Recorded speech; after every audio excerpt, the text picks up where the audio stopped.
I think it has, and I hate it because now I'm gonna have to steal it from her. You know what you gotta do though. Root beer. Oh wait, what are you talking about? This is my wife. We'll edit this out. I got a DM from Mickey Fax. I'm like, yo, this shit's about to be epic. I click on it. He's like, yo, stop sending me this fucking trash.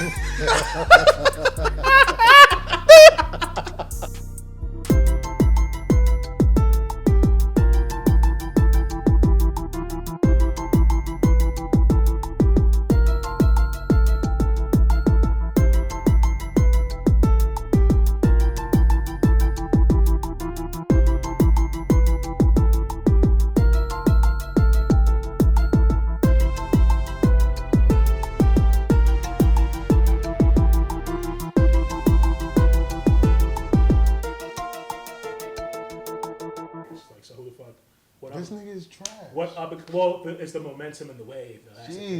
That's the hard part. So hey, we're recording, by the way. Because Are we? You remember we were talking about, I don't know if we say that, but remember we were talking about, like, hey, if a rapper has bars, does that mean that they're lyrical? So I was getting into an argument with a bunch of people, because I don't think that's the case. Because, like, Blueface got bars, it doesn't mean he's lyrical.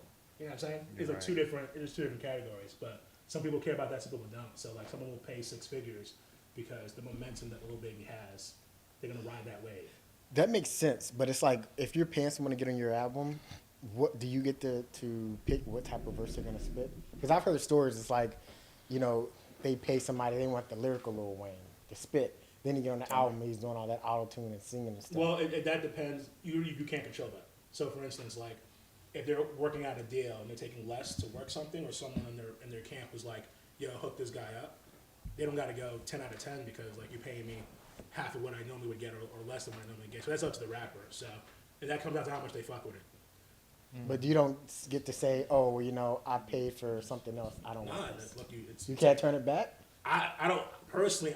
No refunds? How do you return a verse? No, I think you make the bed, you lay in it. I think you just stash the verse and then you go to a different area. Yeah, but that's like saying they make the bed and you lay in it. It's like, oh, lay in this and this. No. If I'm up and coming, let's say you Wayne, right? And I pay you 20,000 for a verse, and you come in like all that, whatever, you mumbling and shit we can't understand. Right? I gotta eat that. Yeah, that's rough. I gotta eat that. I'm not gonna be like, yo, Mr. Wayne.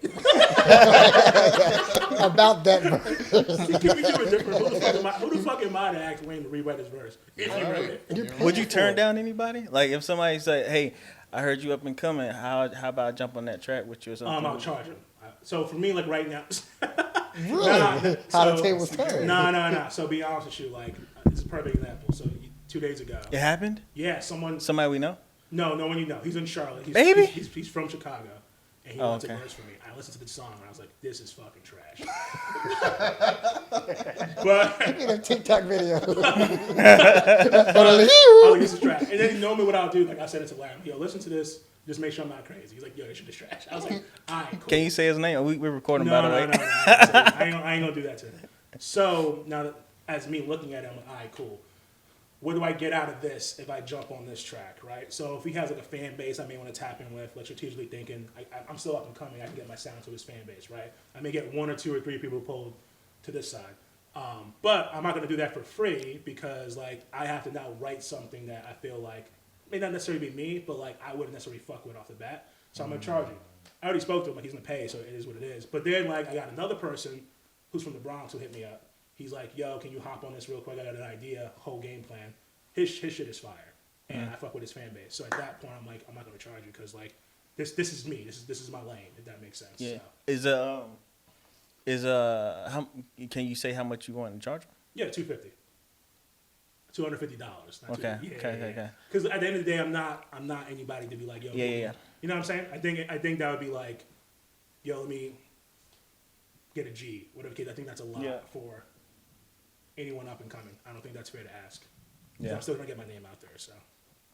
All right. Well, let's let the people know who you are. Well, we are the Storytellers. Obviously, we got, of course. Is it Supreme Kai? You gotta do this every episode. Every time. Right. It's me, Trell, Supreme Kai. Yeah, it is. And of course, we have Ri'Yadh today. And today we got a special guest, another special guest. He goes by the name Analogical Da Poet, right? Yes, sir. You got it right. Yeah. Where'd you get that name from? Where did that name come from? All right. So getting into this whole thing was poetry first, right? So someone taught me to do spoken word poetry. Yeah, go ahead. You got a question? That's what I was gonna ask about. Yeah, spoken it word. was spoken word poetry, and I'm Cooper. That's my name. So like, bring to the stage, be Cooper, and I say Cooper all the time. And everybody else always had these fucking fancy ass names, like this Bob, Big Bob, Billy Bob from like Tennessee. We got Cooper, and I'm like, all right, so I gotta figure out a name that kind of ties to me and makes sense. So like working at Best Buy, I always use analogies to sell. So the analogical part stems from analogy because that's always been me. Okay. So when he dropped the Ri'Yadh bar, I thought that shit was fucking fire. Yeah. That's an analogy right there. That's how my mind works too, right? And then I'm always like logic grounded, so I use logic as analogical. And the poet just because I got into poetry first before I transitioned to music. So That's cool. That's cool. You know, I do a little poetry myself. okay. Have you ever heard this? They call me the philosopher. Ooh, okay. I got Only bars. extremely black. That's true, my brother. Have you heard his spoken word? Not spoken word. I listen to your music though. Oh, bad. I appreciate that. Yeah. Oh, his poetry is way better than his music. Okay, I take that. It Appreciate is. that. I mean, No, hey, You think? listen, I appreciate. Look, hey, I do want to listen to it though. You know, speaking of spoken word, you remember that dude Spoken Reasons? yeah. You know, he blocked me on Twitter years See, ago. here we go. Go ahead. Story time. I mean, I've heard the story, but I want to get into Do you really? his evolution because Oh, I can tell a story later then. yeah, just leave it for the end. But I do want to tell you about your evolution because I remember I met you a couple times, but when I first seen you on Instagram when you did your spoken word, I could tell like the first couple times you was like you seemed shy, like you was really getting into it, trying to get your feet wet. But then I seen like you start to get sort of the swagger to yourself, and I could tell like you were more comfortable Appreciate with it, and you perfected your craft. But I do like your spoken word. I always like spoken word. Like guys like Tupac, you can tell how they sort of translate into hip hop, and it's a whole nother lane. But with the spoken word, to piggyback on that, and I appreciate that. Yeah, because first of all, I'm super introverted, so like I don't normally fuck with people like that. That's just who I am. Yep. So it takes me a while to like get out of my shell to be like, yo, I'll actually go somewhere with you where we can talk to you. So with poetry, it was super nerve wracking because it was like you got to get up in front of people, kind of be judged, speak your mind, put your thing out there. But once I started getting the feedback that it was, they liked it, I was like, all right, cool, that gave me the energy to continue. But what really made me get into music was when the pandemic happened, all the motherfuckers closed down, so I couldn't perform nowhere. So like I couldn't go anywhere. I'm just writing. And then at some point I was like, I wasn't the happiest as far as where I was working and shit like that. So I was like, I got to figure out how I can release all this because like I can hold on to it, but who's to say places are going to open back up, places were closing down left and right. So that's when the EP came out. I took all what I wrote, put on the EP, and that's how I got into music. And I got my foot on the gas. So do you find it hard to like to transition? Like when you're doing spoken word, there's a rhythm to it, of course. Yeah. But the beat no, put on the I don't beat. think it's hard to transition because it's just more you got to put on your plate because the poetry is always going to be like the true art form of everything, right? So the words itself is always the most important part to me. But now you got to decorate everything, right? So you got the source, you got the main part. Now it's like, all right, cool. Can this go over a beat? And if it goes over a beat, which beat does it go over? Do I now have to speed up what I'm saying or slow down what I'm saying based off my poetry? So I kind of have to now take that main ingredient and make it fit with the music. So that's never been hard because I've always had an ear for music and I love it. So it's just a matter of it takes more time to put things out. Of course, art covers, producers. Of course, none of this stuff is cheap. So now, opposed to performing for free, now I have to go to a studio and record all this and get it done. So there's more of an investment transitioning into music. It's a lot opposed more to, work, like, right? Yeah, opposed to it being like hard. And of course, like, my flow's my flow, my delivery's delivery, so I can always tweak things up over music. But I wouldn't say it's hard. Do you think that having different things that you go through in life, like how you said you have to hold it in, do you think that helps you? Yes, 100%. Yeah. Yeah. Whether it be good or bad. 100%. Yeah, turn it- 100%. Question for you, because I do this. I'm curious if you do this too. Do you ever like have things in your head and they just won't go away until you write them down? Yes, do you have like a 100%. note, like a notebook sitting somewhere No with just a bunch lie, of stuff? no lie. There's times I'll be driving, I have to pull over. Yeah. Like it's for real, like because like there's always words going in my head. If I see something, my memory's the worst. So it's just like if I don't write it down, regardless if it's in a book or a phone, I'm gonna forget. You know what I've done? What? Voice memos. Save it like Really? Yeah. Yeah, you I made don't me even have to like, 'cause pull over be, no more. I'll be swerving, like I'm pulling to a gas station, like they're like yeah, man, and I have to write it down. Like I do that all the time, just because like I'll constantly have bars or different things that I'm thinking, or see different perspectives, or hear shit on the news, or I'm going through something emotionally. Yeah. So where it's just like opposed to like, sit on it. I have to write it out. So 100%. Yeah. Can you facts. talk about any of the emotional stuff, or is that too personal? No. What do you want to get into? Well, let me ask you something first. Yeah. If you don't mind. Well, do you get to accents because you're doing like voice I was gonna ask you, do you partake in any sort of drugs? It's a reason why I'm asking. No. So the issue with me, right? We got him. I tell you anything, I'm open book, is I'm either an extremist or I'm not doing shit at all, right? Okay. So for me, like, before I got to Florence, I was smoking like weed like every fucking day. Before work, after work, to the point now where I've become a weed enthusiast as far as like, I don't just smoke anything, I gotta know what I'm smoking. And then I use like apps like Leafy, All Bud, which are apps that tell you exactly what you're putting into your body weed-wise and how it's gonna make you feel. Outside of weed, I don't fuck with anything else. Like all the crazy, that's not me. So, but that was a time in my life where like I was just really doing an extreme. Then I got to Florence, it just kind of fell off, which was like I got to Florence like in 2020, 2019. So yeah. Florence, South Carolina. I was just gonna Yeah, say New Jersey. yeah, yeah. Oh, Wait. oh, So where are you from? I'm from Staten Island, New York, right? Staten Island. Yes, sir. I went up there. I'm sorry for you, then. 'Cause it's not the best place to visit. Hey, listen, I'm telling you, man. I went up there because Jay died, R.I.P. Ashes. But I went up there one time and crossed the bridge to get up there. I swear it was like driving into a landfill. Well, okay, so the Wait. Wasn't it a landfill? No, no, it still is. It is a landfill? So Staten Island has a dump. So all the trash from like when you go to Manhattan. Wait, is it Garbage Island? is that? So Yo, I still got tolls I haven't paid. I ain't paying the toll to like go when to you a go landfill. to like Manhattan and it's just super dirty, right? Like you're like, Jesus, this is dirty. They right? take it off Staten It Island? all goes to Staten Island. Dang. Yo, they just be dumping trash on your front door? Listen, you know Staten Island is not really a thing, right? It's an island of trash, right? Have you ever Googled it? I've been there. What is it? It's really not a natural island. They made it for trash. It's a That's not a landfill. joke. It's That's a literally what they landfill. did. If you Google Nah, it on it's- a map or anything, it's not really registered. Like I'm gonna be honest, like I grew up there, so like I didn't even know what fresh air was till like until like I came to Charlotte after that. I was like, yo, it smells funny. I was like, nah, like, it's you, nigga. You know what I'm saying? What is that flavor? Nah, but Staten Island, there's not a lot going on. I mean, Yeah. I love it because that's why. Well, you guys from. got Pete Davidson. To Cal. Look, we got Wu-Tang, of course. I mean, Cal. look, let me not, of course. But That's it. The hard part for me is, everybody knows Wu-Tang, right? Yeah. And some people knew Pete before this, but like, I do want to get to a point He where like, the king of trash. right. I want to get to a point where there's a whole side of Staten Island that people don't know because of Pete Davidson and your ideas and thoughts of the trash and stuff like that. But there's some real like MCs and really great spitters coming out of the island. So like, I really want to put the island on my back. That's what I'm trying to do. But outside of that, it's not the best place. Like 100%. Like it's I wouldn't recommend anyone going there. And it's funny because Dave Chappelle had a stand up talking about Staten Island was a shitty place. And I was like, yeah, you fucking right. It's a shitty place. It is. Is You it know just what because it's because of the whole landfill? No, there's a thing? lot It was more, like man. If you depends how deep down the rabbit hole you want to go. But Staten Island, out of all the boroughs, is by far the most racist borough to be in. Really? Yeah, man. It's crazy. And the Do hard they part have is white people out there? no. There's more white. So like when you think Staten Island, the typical white person is like Jersey Gold Shore. chain, Jersey turtle. Shore. Oh, really? Yeah, like Gym Tan Laundry. That whole Wow. that's the typical Staten Island person. So that's what a lot of people resonate with them. So when you watch, I don't know if you've seen Jersey Shore. Yeah. But two characters from Staten Island. I'm like, oh Jesus, like here we go, because this is what we're giving the world to know, right? But there's more than that. But yeah, man, Staten Island's super racist. It's just like from the cops to the people. And that really depends on what side of the island you grew up on. That's what changes everything, the landscape of the island. So for me, like, I'm first generation African, so I'm African American. Nice. So Liberian, West African. So the hard part is, like, growing up on the island is like, Black Americans look at you like you're the African booty scratchers, so don't fuck with us. And then white people like look at you like, I don't care if you're him or him, y'all look the same to me, right? So it was like fitting in was super hard and finding your lane. But, I was I figured it out, of course. But, yeah, it was definitely hard growing up, especially, like, certain things that I've dealt with. So, yeah, for real.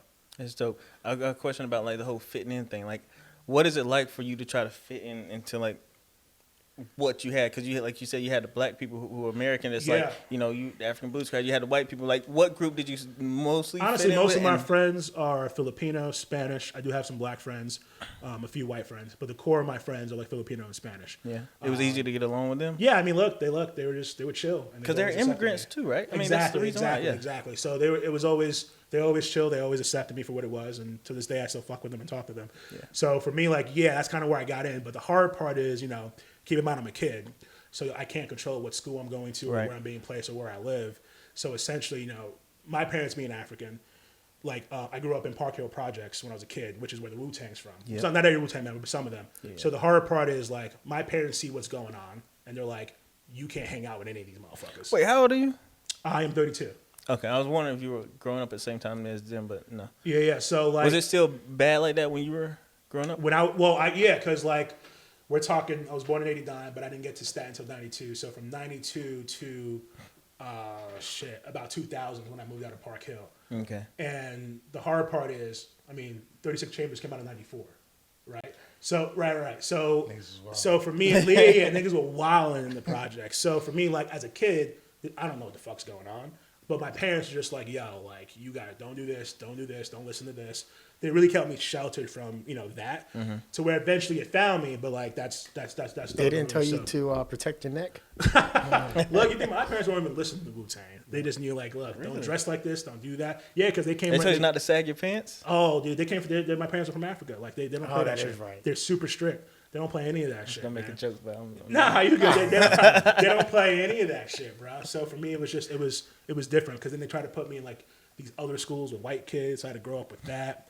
And dude, like now it's like I don't know if I want to be with black Americans making fun of me or these white kids who are like who are being super racist, right?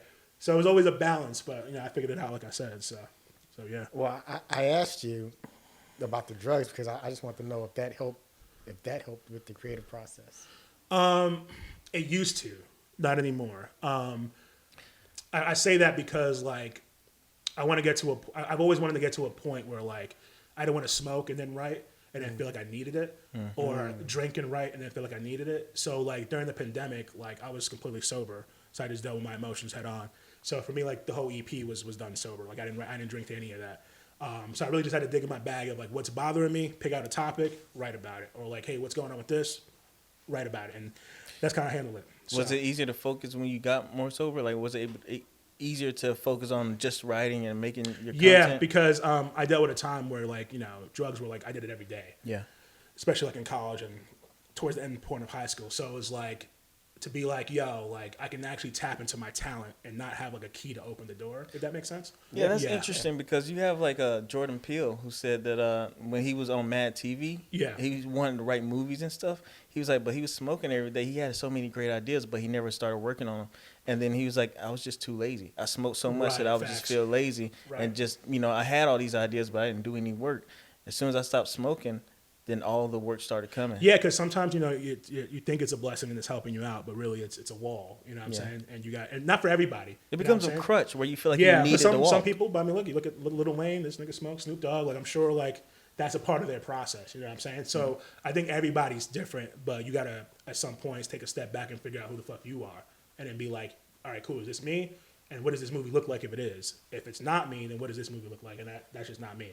So right. How were you able to be sober during the pandemic? Like just dude, stuck at it was home rough, man. with nothing Because to do? we work at Best Buy, and Best Buy was going through some crazy shit, bro. Like it was like, yo, we're gonna close the doors, let go half the employees. I'm one of the managers there, so those conversations were rough, and they weren't getting paid.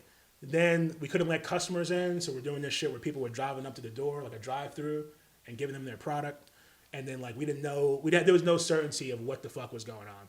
So I had moved out to Florence really for a leap of faith to get promoted to a different position, and that wasn't gonna happen.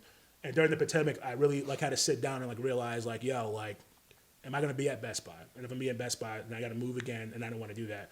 Then I didn't know anybody really out there, so like I was dolo by myself. And being introverted, which is like the worst part, it's like I don't reach out for help as much as like people, yo, you should talk to me. I'm like, yeah, all right. Because I don't want to put myself and give you my problems on you. So I just chill and I deal with them. You sound like me. You sound a lot like me. Yeah, man. I don't be like, I should call people. Like I know that's the right answer, but that's not me. So for me, like I'd rather just write. That's always been me. It's a good thing and a bad thing to be able to network, but then you also have to absorb their problems. Well, it's also my friend told me this one time, and you can apply this other thing. But he was like, how do you allow me to be a good friend to you if you don't allow me to pray for you?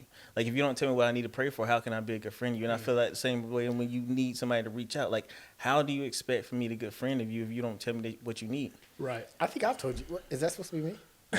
Oh, I thought that was. You pray? No, but in a way, it's like, and once again, these are not right answers, but it's almost like I've become my own therapist almost, which is not the right answer, but it definitely Sounds like a terrible. No. Actually, but sometimes self-coping is good. No, for real, dude. If Like, you can learn how to self-cope. I know. Look, I wouldn't look. What I'm saying is not for anybody to be like, "Oh, I'm gonna try that." Right. Like, it's not like. But for me, like, I have to literally talk to myself as if I'm having an out of body experience a lot of the times, and I'm having those conversations with myself, and then being able to get myself back on where I need to be. It's just like what I told you about, like the whole like bipolar thing. Like I don't go to therapy or anything, and maybe people will say, "Oh, you need to," and I agree, probably I need to, but I don't suggest this for anybody else. But just like you said, like sitting there and actually being self-reflective and figuring out what you're doing, why you're doing what you're doing, where you are in your life, how do you get there, how did you get there, where do you want to be, how do you plan on getting there, Facts. you know, what are you feeling, why you feel that way, what's going on in your life that's bringing these feelings on, all that stuff. Like just sitting there thinking all the time, literally, because just be sitting in my bed just thinking for an hour about all this stuff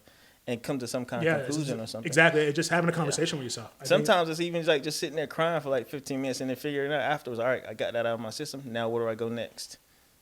When you tend to be biased though, like if you're talking to Nah, yourself, dude, because at the end of the day, like, for real, I'm being dead ass. Like, even as we joke around, you know like, what I'm saying? well, it comes down to It's a good idea. it comes down to how do you feel about accountability, right? So, like, as you're like, yeah, I'm gonna be biased to myself, but if you have a plan, like for instance, hey, I want to be a rapper. That's what I'm doing, right?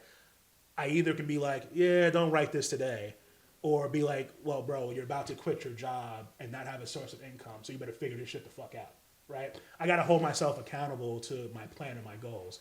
And a lot of times, like, when I feel lazy and have those moments, really my inner thoughts are, I know what I need to do. The same way I know I need to pick up the phone and call a therapist or talk to whoever, and I don't do it, then I have to understand what that movie looks like for me. So, like, I'm very, like, divided in my mind of having, like, I always joke around people I talk to. Like, I have, like, 2 rooms. I have a logic room and I have an emotion room. And I can recognize what room I'm in at all times. You can compartmentalize things and understand. I do. Like, I completely understand, like, you know, what's an emotional decision and what's me being emotional and what's me being logical and what's me handling that. And sometimes I can be, like, in the logical room, peeping out the window, looking at the emotional room, understand what the fuck's going on. And then vice versa. That's how my mind works. So, no, for real, like, so I'm able. I'm with you. I'm saying, like, the way Smart nigga, man. the way you saying stuff is like, I get all that Yeah, stuff. well, once again, that's the analogy. That's how it works. So for me, like, just being in the room, so, like, a lot of times when I talk to people, right, and they're going through something, they don't know what room they're in. And it's like, all right, cool, like, are you understand you're in the emotion room? So now when I talk to people, like, I have this one chick who'll call me, like, I'm in the emotion room, and I don't know what to do. I'm like, all right, like, I appreciate the lingo, you know what I mean? But at the end of the day, it's like, you have to know where you're at all times. Yeah. And if you're feeling some type of way, accept those emotions. Don't push them away. Yo, this dude dope. Yeah, you have to understand why they're happening, right? Accept them, but don't deny them and don't be like, why I feel this way, or don't lash out. Like, you have to really, like, look at the room or walk in the room and then pull yourself out and be like, all right, cool. You felt this, we accepted this, let's go back to the logic room and keep our life going. So, Right, because, like, I'm telling you, everything you're saying is I get it. Because, like, I never thought of the analogy of, like, emotional room and logical room. But Yeah. I get that because there are situations where something is happening and you feel emotional about it and you're like, okay, I'm emotional. Let me step back and not be emotional and think about this from the outside looking in. Dude, and that's what helps me, dude. It helps me every single time. So, the time I go through it, I'm like everybody else, we're all human. But I'm able to know that what I'm going through and not be, like, upset that I'm going through it or do something crazy. I just understand where it's coming from because I just built that muscle for it. Mm-hmm. And I just have to be able to talk to myself like I talk to anybody else and get back to where I need to go. So, you know, that's just how I operate. So, I like that. I've have a similar way of thinking, but I've never broken it down to say, like, you know, this is the emotional room and logic room. But it'll be times, like, throughout the day I'll think, I know I need to have health insurance. Like, do I really want to sign up for this and do this? I'm like, no, I'm not going to do it. But then, like, late at night, right before I go to sleep or right when I first wake up, it's like I think clearer. And I'm like, all right, anything can go wrong. I need to have health insurance. It's the responsible thing to do. Facts. So, like, normally those thoughts that I have during, you know, late night or early morning. yeah, but then it's also recognizing it, right? And then what I also try to do is, let's say if you're like, all right, cool, like with health insurance, right? I don't have health insurance.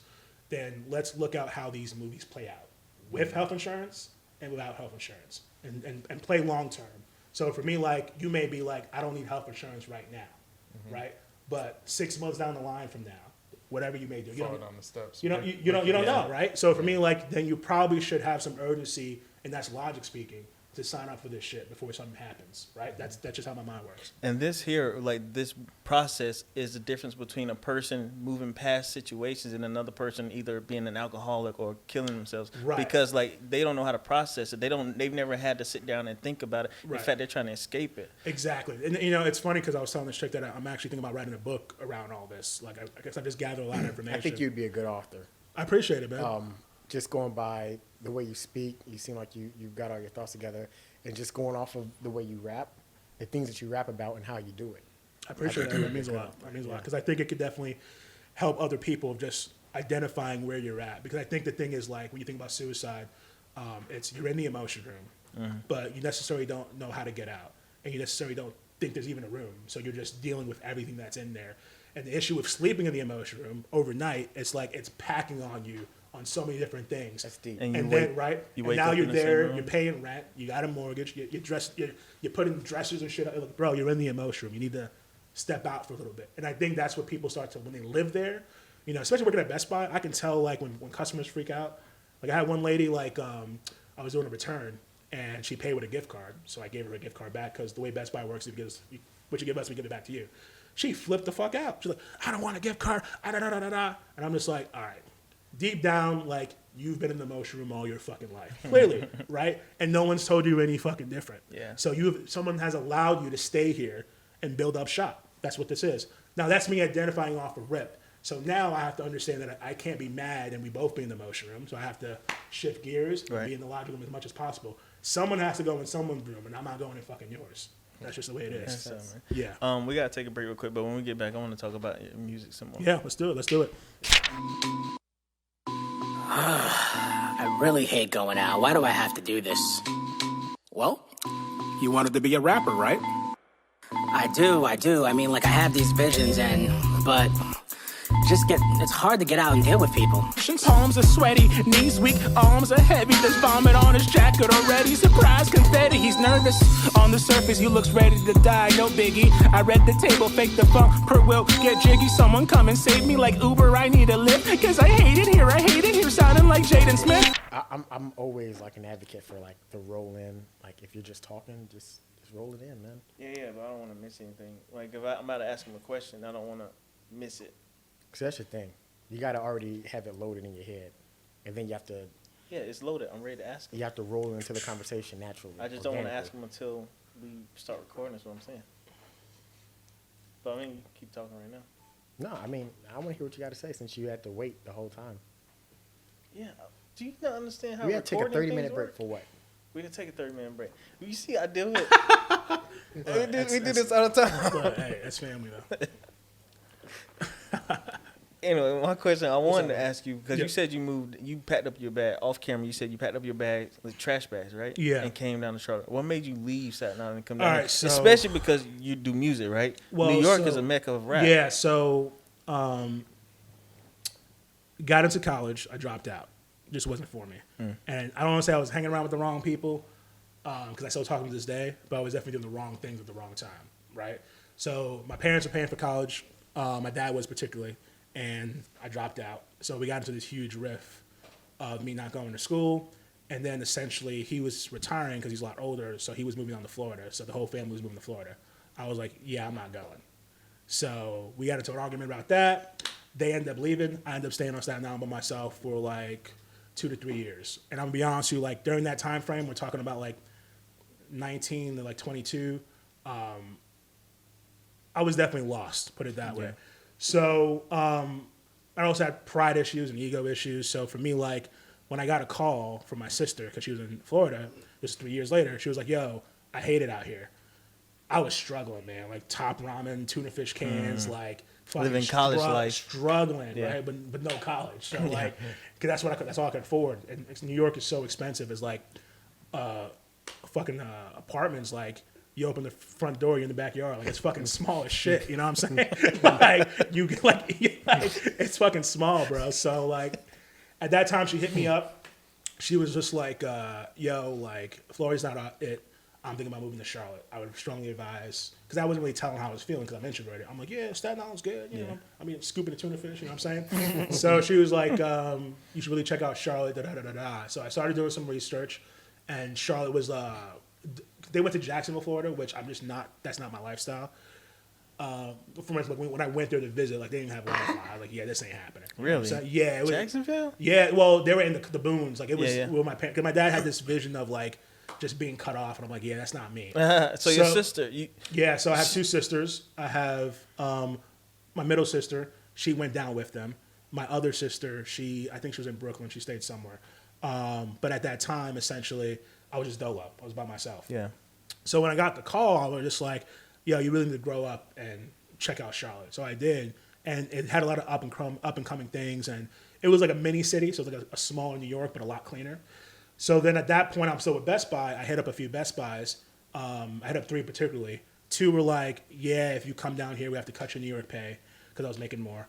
And you also have to be part-time and prove that you can be full-time. And what year was this? This was, 2011, 2012. Wow. Okay. But one Best Buy, which was the Rivergate Best Buy I met Ri'Yadh at, it was JR. So JR was this manager that worked with us that was narcoleptic, so he would sleep during phone calls, and I never experienced that before. You only see it in movies, but yeah, on the phone call, he was like, "You mind if I ask you a question?" And I was like, "Yeah, what's up, buddy?" I didn't know him, so I'm like, "Yeah, what's up, man?" A little silence. So I'm like, "Shit, is it me?" Now keep in mind, like phones weren't popping back in 2011, so I had like a T-Mobile sidekick. So I'm like, I'm like. Hello? And he's like, yeah, we can keep your pay. And I was like, oh, word? Oh, word, little baby? Okay. Yep. And he was like, yeah, you can be full-time, but you got to get down here ASAP. So I was like, say less. So I literally got all my stuff, put them in bags, da-da-da-da-da. I called my sister, because keep in mind they were in Jacksonville at the time. My dad used to be, he worked for the city, so he had discounts for the train, because he didn't like flying. I didn't know what flying really was until I got to later in my life. So I was like, I'm going to take a train from Penn Station, which is in New York City, and I came down to Raleigh, North Carolina. Got to Raleigh, my sister met me there, and that's how I got to Charlotte. Was she already living in Charlotte at the time? She got, no, what it was is that my parents were trying to get like a house at that time, so they got a house, but they weren't moved in yet. So my sister was willing to come up to get me, to take me to the house, and then go back to Jacksonville, and then come back and move in with the rest of my family. So I was in the house for like a month, like Home Alone shit, like by myself, until like they got there. So that's how I got to Charlotte particularly, and then that's when I got to Best Buy and things started rolling off from there. So I really left New York not because, and I was rapping at the time, but I wasn't strategic with it. I was just rapping the rap, like lunchroom rap, corner store rap, but I wasn't like, I didn't have a formula for anything. So nobody knew who I was when it came to rap outside of my circle. Now it's kind of with growth and understanding how it works, I'm able to put out music a little more effectively. But that was the only reason why I left Staten Island really was because I was just lost. Like I wasn't doing anything. I wasn't going to school. I didn't have a car. So like I was really bumming it for 3 years. And I was okay with that when I look back at my old self. Like I was okay with being a bum. Yeah. You know what I'm saying? So for me, I was just like, I got to do better. And if Charlotte's my leap of faith, that was the first time ever in my whole life where we talk about the fear thing, where I just jumped into fear. Because keep in mind, I'm on a train with like garbage bags, and everybody always like, what the hell is this guy? You know what I'm saying? Like, talk about us being judged and being looked. Like, I just jumped right in the middle of it and didn't look back. And that was the first time I could say I jumped into fear and been okay. And been doing that ever since. Yeah, you gotta take that leap of faith. You got to, man. You gotta take that risk of looking stupid. It was look. It's easy to say it, but the hard part is New York is not the best place to live. Period. Like it's super expensive. So like if you're living to pay just where you're living, and you got no money, and you see people like graduating, and they got cars, and like you got chicks, and they're doing all this shit in front of you, right? And it's just like, yo, I gotta go home because I can't do anything else. You know what I'm saying? Yeah. It was a super rough time in my life, but I was able to like use that to elevate myself. So. And it's made you a better person. 100%. Yeah, I think it's your surroundings, because like if your surroundings are like really not the best place, then you should probably leave. And I'm not even talking mentally, just like mentally too, but like everything around you, it just wasn't the best place to be at the time. Every time we go there. A landfill. Garbage. Hey, that's our monsters. landfill. No, Trash Island. I'm just saying Kim Kardashian's on that landfill. So, Is she you know what I'm saying? really? She Oh, was, yeah. Pete snuck her into a movie theater. Look, he got connected out there now. Snuck her into a What up, movie. Pete? How you doing? I hear Good to she's see you. pregnant.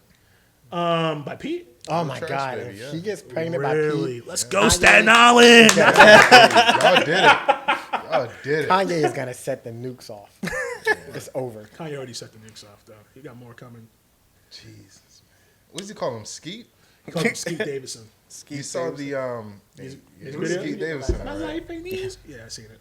No, I mean like the tweets and everything. Just have you been following? Oh, Yeah, like yeah, with yeah. the Well, I picture mean, I and follow it because, you know, I still got people back on Staten Island. So, like, at this point, like, I don't want to say they haven't seen the world because Staten Island's super sheltered, but, like Kim being on Staten Island is huge It has to be, for, yeah. for us.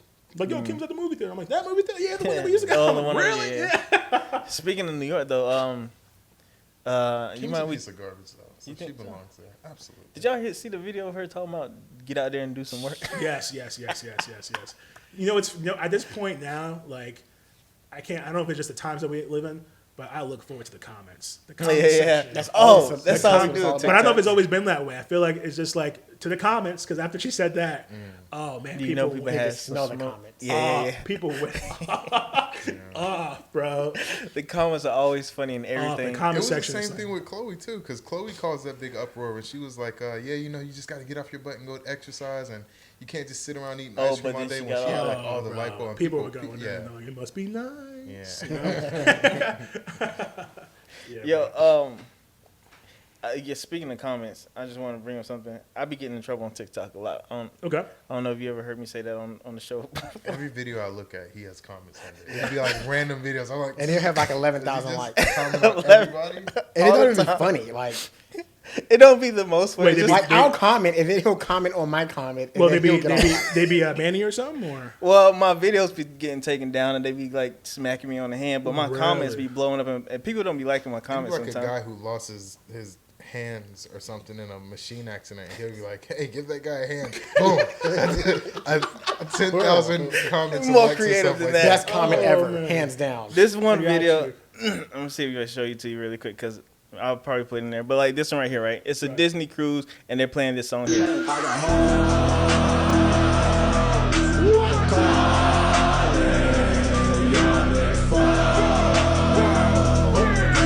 Bunch of white people on the boat, right? I put in here, I was like, I should have heard silence at that one part. Mind you, I know it's a joke. I know it's a sound over it. And I know that all these people are not on a Disney cruise, are not listening to that song, right? Right. I get that. But I made that joke just to say it, right? That junk got like, well, right now it's at 5,000 likes and 75 comments of like a whole bunch of racist people. All of them be like, it's just a word. Anybody can say it. You can't own a word. It's crazy. yo, that's live. They be getting mad, man. There was one dude that was like, Just don't.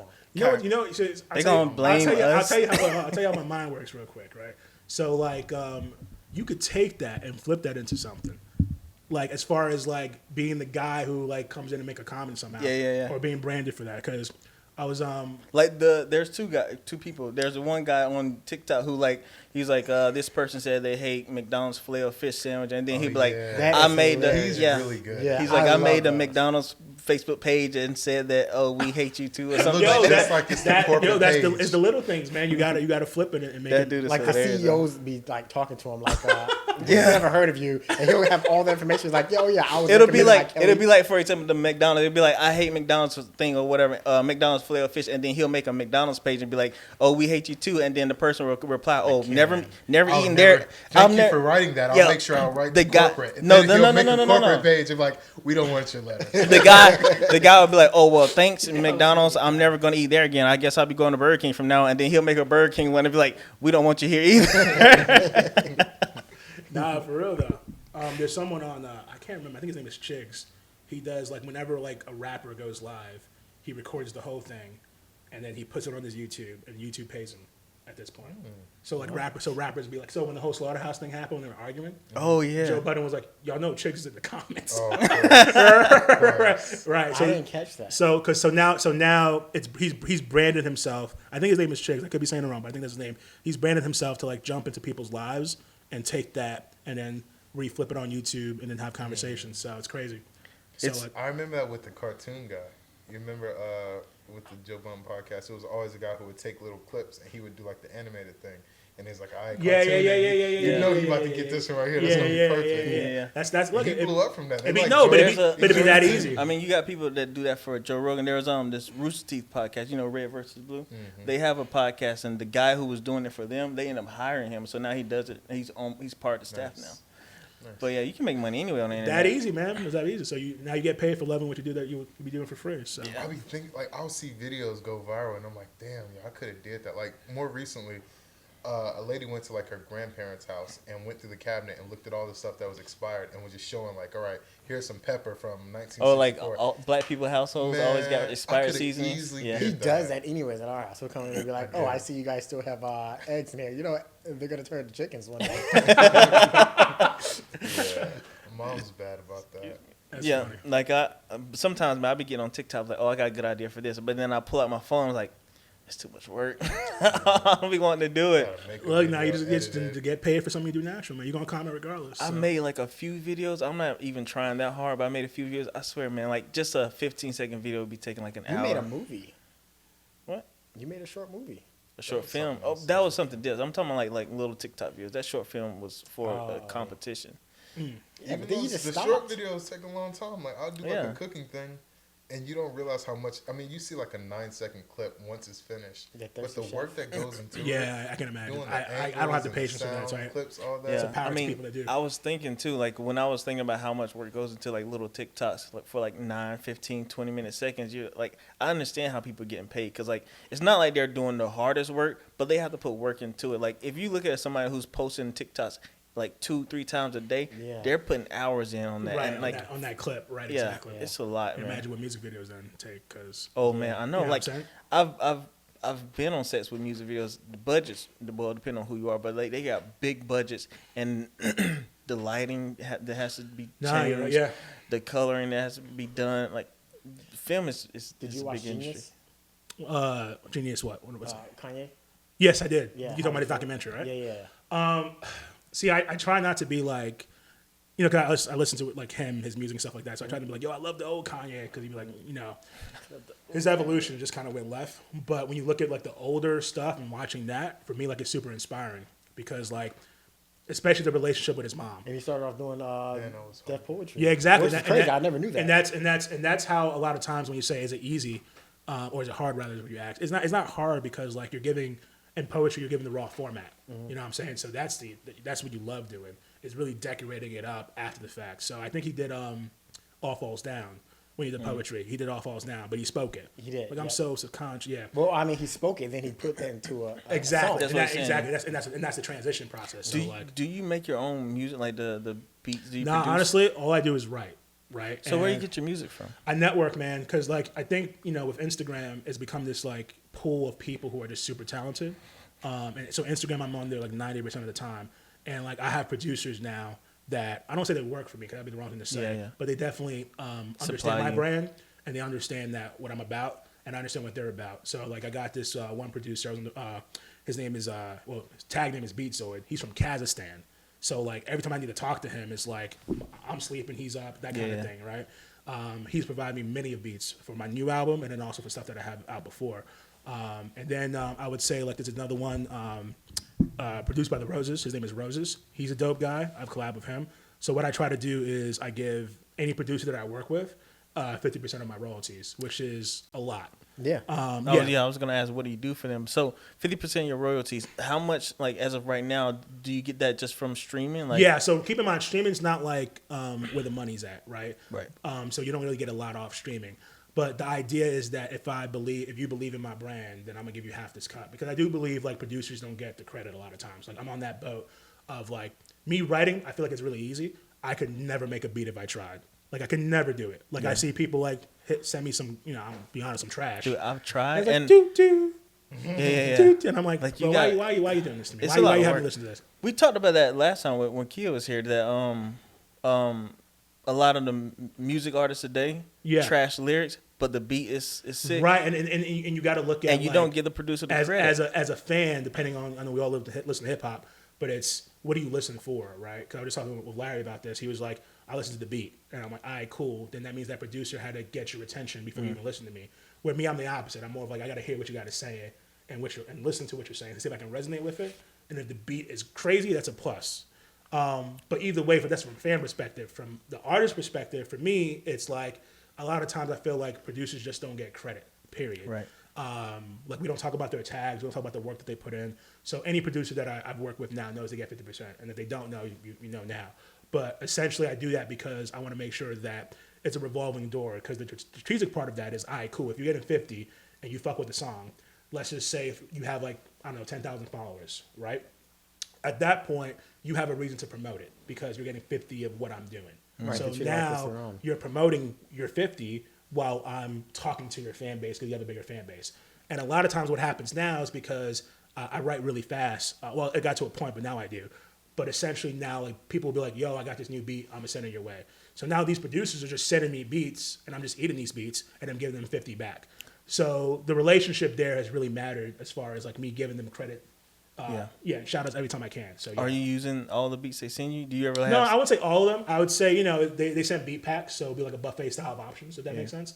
They're like, yo, let me know what you like. So like if it's like, for instance, I got a beat pack 2 days ago that had 10 beats in it, and about 2 of them I really fuck with.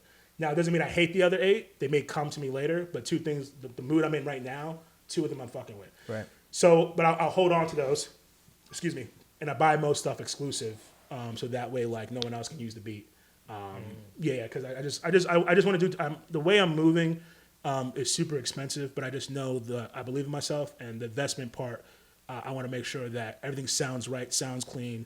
I'm rapping on this beat. This is my beat. I invested in it, so it's like we can only grow off Right. of this. I like the word you use there is an investment. Like right now, you're paying the money to put down for this music, but like let's say like 5 years from now, you blow up, you get big, you're still making, people gonna go back and listen to that stuff, and you're making Of course, money yeah, off man. that. Or even come back to like podcasts and things like that. So Right. so that introverted shit has to go out the fucking window. You know what I mean? Like I got to step out of my shell and be able to network and talk to producers and different things like that. So like that's kind of my strategic plan with it. But it's not just more so strategic. I think it's the right thing to do to producers to get paid. So Let's say an engineer sends you a beat. You said beat pack. it depends. So like you have people who like send single beats. Like I go through my email. Okay. Now a lot of times, it just depends on what kind of mood I'm in. So if someone knows me well enough, like for instance Beatzoid, I've rapped over about 10 of his beats now collectively. So he knows me well enough that it's like, yo, I got something for you. And it's just the one beat because he knows me well enough. But then you got people who are like, hey, I heard this one song, so I don't know what you're about. Depends on what song they heard. So I'm gonna send you a buffet style of option. So it just depends on who I'm talking to.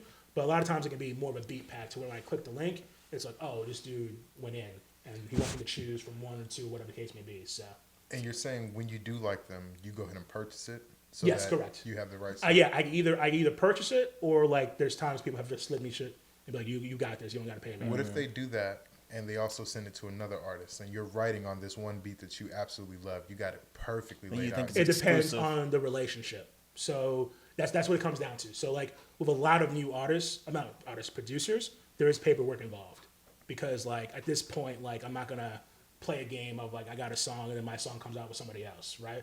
But if the relationship is there and I can build a trust factor with you, just like if you're like, yo, Coop, I made a beat for you. I'm trusting that you're saying that you want me to rap over this beat and you're just giving it to me. You didn't give it to everybody in this room because I trust you with that. So that relationship is what matters and what separates me like from everybody else. So the people who just send me beat packs regularly are some people that I don't know, and then there's some people that I do know. But it all depends on what producer we're talking about. Okay. But I would hope not to be in a position where you told me something and then boom. Somebody else. Or you hear it on the radio. Right, but yo, this brand new hit. And it's like That happened. Well, it didn't happen that way, but didn't what's his name, Kid Cudi produced for Lady Gaga that Poker Face song, and then him and Common, and I think that if you know how common that happens in hip hop, where like so for instance, even when you hear like you all watch the Kanye thing, right? Yeah. So when he got who was the rapper? It was a Scarface. came through the studio, yeah. right? And he's just going through his list of beats, right? And he passed over some fucking great beats, Yeah, right? he did. So, right? So at some point, let's just say he would have gave him a beat, right? I don't know what that contract looks like. Is he just giving him a beat to rap over? Because I've heard plenty of times where like someone else has rapped over someone else's beat, or someone has got a beat from someone else because there's no clear communication and there's no clear, hey, this is what's happening. Right. So at the end of the day, you got to remember it's a business. So you should treat it like a business. I don't know what he may have got, but I know like the beats that he played. I'm like, yo, I think one of them like either Luda rap. I can't remember what the beats were, but I know one of them someone rapped over, and I was like, if he would have got that one, that could have been an issue. You know what I'm saying? Well, they That could was put them that both on breathe it. in, Remember breathe how? out. It was Breathe and Breathe, I think. I think he Yeah. played it for him. He was like, yeah, I'm not feeling Remember when he this. played Family Business though? And his Crazy. reaction, he was just like he's spitting the verses. And he's Oh, like, yeah. I think he even said he was just like genius, man. He said incredible. Killed that. Didn't he Incredible. say something like, he's like, that beat is dope, but I can't rap on this or something Yeah, like see, that? that's Did what he I'm say saying. Right. But that's But the hard it's part. about how you're feeling. It's about, yeah. So sometimes it's like, I try to not think in the moment. So like, let's say Family Business, like that's a fire beat. Can't be in Like- the emotional room. Right. Maybe I'm not in the emotional room, so I'm just like, or maybe I'm not. Whatever the case may be, like I may be like, you know what? I gotta think forwardly and be like, I'm gonna stash this beat. I don't got it right now, Right. But I'm gonna have it like in a month or 2 Like, months. whatever the case may didn't be. J. Cole do that on his new album? He saw that Timbaland was like making a beat just on the fly, and he was like, yo, I gotta get that beat. And Timbaland said, oh, I just deleted that or whatever. And so he just held on to it until he went and either redid it or got Timbaland to make it or something. I don't remember the story. But like the new album that J. Cole just had out, he kept it until he used that album, It'd be like that, man. You got the new one? the new album. I can't remember Talking about which. off-season? Yeah, off-season. The latest Yeah. one? I Oh, okay. can't remember which song it I thought was. you meant Oh, like it's a new fire, one. by You the see how Young Buck did Stomp, and then he had Ludacris do a verse on there, and then he had T.I. do a verse, and then he ended up putting it together, and they Then they didn't was come out the going at way. each other. Yeah. I always think about Game with that Yuck Mouth verse when it was beefing. Yeah. And Yuck Mouth You gotta- played stuff. you gotta He be hit- careful with Did y'all Game. see- man. He Did y'all- took a flight and he Did y'all was see up. Did y'all see the game Drink Champs? Yeah. Oh yeah. I saw the clips. He I was didn't drunk, watch the though. Oh, entire he was Drink He had Champs. so smoke for I don't blame Eminem, him. didn't he? Yeah. He must have been. You know what's drunk. funny? And I try. I mean, Here we go. Because no, me and I Ri'Yadh already know talk what's about this all the time. You know what's coming? Yep. I want to know. Like how great Eminem is. Oh yeah, of course. Me and you had this conversation. I 'cause wasn't you- expecting. I thought you were gonna say, You tried to "Hear flip me it out." once. No. Like I was driving here, and I just put my shit on random, and I'm gonna interrupt you 1 second. Yeah. So a lot of the stuff that I listen to the same stuff all the time. Right. But I follow you on iTunes, so I'll see you listening to something. It's like, all right, well, if you're gonna listen to it, I'm gonna check it out. Okay. I listen to Slaughterhouse, Full House. Yep. Yep. That's been on repeat. I saw you on there, and then I was like, all right, well, I gotta check it out. And And then, I'm gonna tell you, I'm not gonna be a Slaughterhouse advocate, but I'm a huge Slaughterhouse fan. Of course. huge Slaughterhouse fan. and like, that made me go and watch the video because I was like, all right, what are they talking about? I'm like any of my boys now because they're like, yo, Slaughterhouse is alright. I'm like, nah. Like I think outside of Wu-Tang, like I mean, there's a few other groups, but Slaughterhouse is up there for me. But like, what were we talking about? We're talking Eminem, about you were saying Eminem, something right? about Eminem. Yeah, man. Like I was driving here and it was Not Alike with him and Royce. That song on his I can't remember the album. And he was just in the pockets and I mean, he's just so great. And Was I that tried. Bad Meets Evil too? No. That No, was that was on Kamikaze. Wait, yes, Not it Alike. was. Yeah, Because remember he dropped. I don't see the Eminem is different, man. Well, I was- no. Well, hey, look, I'm not. I try not to be like. It's hard. We need. I try not to ride it either. Yeah, I try to be like. We need an But when angry you M. listen to it, it's a different type of music. You can listen to it on random and just hear rap songs. You're like, yeah, I fuck with this, I fuck with this, and then it's like, oh, here's an Eminem Because song. for me, You it's let like it play through. it's ridiculous. elite level writing. It's elite elite. level It's- flow. So I was telling this to Ri'Yadh one time we were talking because you were listening to Royce's album at the time and Royce produced that himself. Allegory. Yeah, and you called me and you was like, "Yo, Royce might be better than Eminem." I was like, "You can't say that, Ri'Yadh." Because like everything that Royce did, M can do and much more. The reason why I personally think Eminem is the best is because he can do all flavors. He can do anything that everybody else is out there doing and out rap them in whatever they're doing. And that's what I was telling you. And you're like, you might. He can know. dance, he might. Nah, but like I fuck with Royce too, man. Like Allegory was like. Yeah, I mean, it's I like That's Book another of one. Ryan, When you listen Book to of Ryan. Royce, it's like it just is the standard is They just so come much from that higher. same You That's listen the to each thing. bar, That's the you thing, can listen man. to it right now and hear something and be like, did he just say that? Oh, that ties to that. He just said, I didn't even catch that the first time. Yeah. And every single song is like that. So this is the way I look at it. When I look at, because I always think, how is Eminem so much better than everyone else, and how do you say that without offending someone or sounding like kind of coonish? You just gotta look at logical. You gotta be in that logical room. Well, no. The way I look at it is he's a professional rapper, and what I mean by that is rapping. To be a rapper as an artist, anyone can do art, and it's all about how people look at it and what they take from it, right?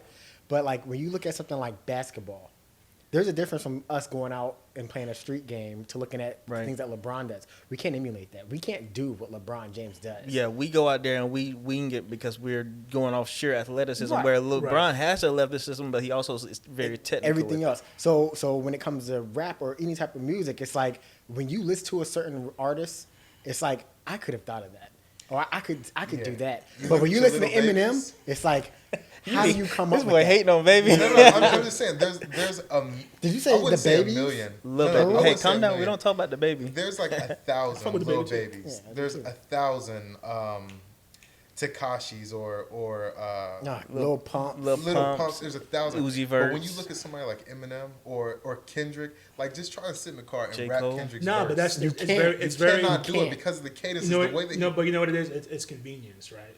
It's kind of like if just now he's like, hey, we can get McDonald's, or we can go to like Del Frisco and get a steak for like $100, right? You're probably going to McDonald's over that right now because it's convenient. What did Eminem say? If you want a porterhouse, then you should go get Right, Revival. and he just his lyricism is just, and the thing, him and Roy, there's multiple people, right? But like when you're like just getting better with time, and like you got to keep in mind, I was watching, I think it was a podcast, it was him, it was Lil Wayne and him talking, which is like a crazy conversation. Lil Wayne who? Eminem. And Eminem? Yeah, because remember they collabed twice. Drop the World, and then No Love. No Love. Yeah, No love. No Love. Wasn't yeah. no. That was one that we listened to that day in the car. And we were like, wait, what about it Forever? felt up? like Wasn't it Forever too? Yeah, No, but no, that no. Was No Love Oh the yeah, song? but I was that's Drake's the glue in that one. Yeah. With no Drake, you got those two, if that makes sense. Yeah. Nah, but they were talking about they've written and freestyled so much at this point, that when they write something new, they have to Google themselves to make sure they right it before. Jeez. that's No, I haven't crazy. seen that. Yo. because what you got to put in perspective is like you've been in the game for so long, and you're like, hey, Eminem is crazy, but you may be like, yo, I've heard this bar before. You can never say that about Eminem. You've never heard the same. Keep in mind, for that long, you've never heard the same thing twice. That is crazy to say that. whether it's official release or if not. you do, Right. you mean the same exact thing? Well, at least fed to the consumer, right? I can't speak on like freestyles and like what. Well, even with that, it's like, because I remember listening to like 50 Cent when he first came out, and then I would see all these different interviews and freestyles, and it's like, he's just saying the same thing over and That's over. the hard part. So that's the thing. Back to convenience. When you I don't want to throw names out there, but if we're talking about like the Blue Faces and the Little Babies and this baby and that baby and whoever, it's like it's. There's only one baby we don't talk about. No, I'll be honest with you. I fuck with the baby. Okay. Nah, Make so sure Eminem said he ain't calling No, nobody baby since he met no, Birdman. you know why I fuck with the baby though is because so coming to Charlotte, like I said 2012, 2011. Careful. What you mean? John's We out know there. that. You know where you at, right? Nah, for real. No, for real. Like, gotta check in. I appreciate. Dude, I appreciate. He'll be going like, back to New York with the garbage bags. I appreciate, no, for real. Like, you gotta appreciate greatness, man. Like, if you guys can sit here and say, look, LeBron is great, because I can agree on that. He's great. The And greatest. like, I believe Tom Brady's the greatest quarterback at this point. I don't know how everybody feels about that, but that's how I feel. The GOAT. So like when we sit back and say, all right, cool, Tom Brady's the GOAT. Imagine living in Boston or being actually there. Yeah. You know what I'm saying? So I feel like coming to Charlotte, like, I don't know who was popping in Charlotte before, but when the baby happened, like, I felt that shit. I don't know how everybody felt. At least I felt it. That shit felt crazy. That And dude just, at Walmart felt it. nah, like, Before we had what? Petey Pablo? I was gonna Petey say Crack, you guys had- Pablo. Fantasia, Anthony Hamilton. what's his name? I forgot about Fantasia. Remember Young Dra?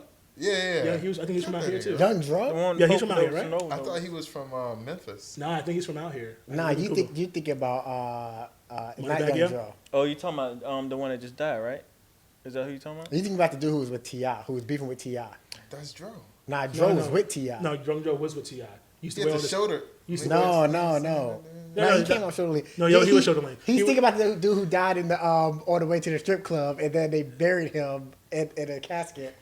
They buried him in like a Ferrari or something. going to the strip club. He took his body to the strip club because that's where he Young wanted to Drill go. was on the Top Bag remix. I know who Joe is, but Young Drill. You Yeah, he used to be think- all these. I thought it was Memphis. No, he's I mean, I thinking could about the be other wrong dude. though. I mean, like we can if you want to Google. Nah, we can, Joe yeah. from Atlanta. You think about the other dude who was beefing with T.I.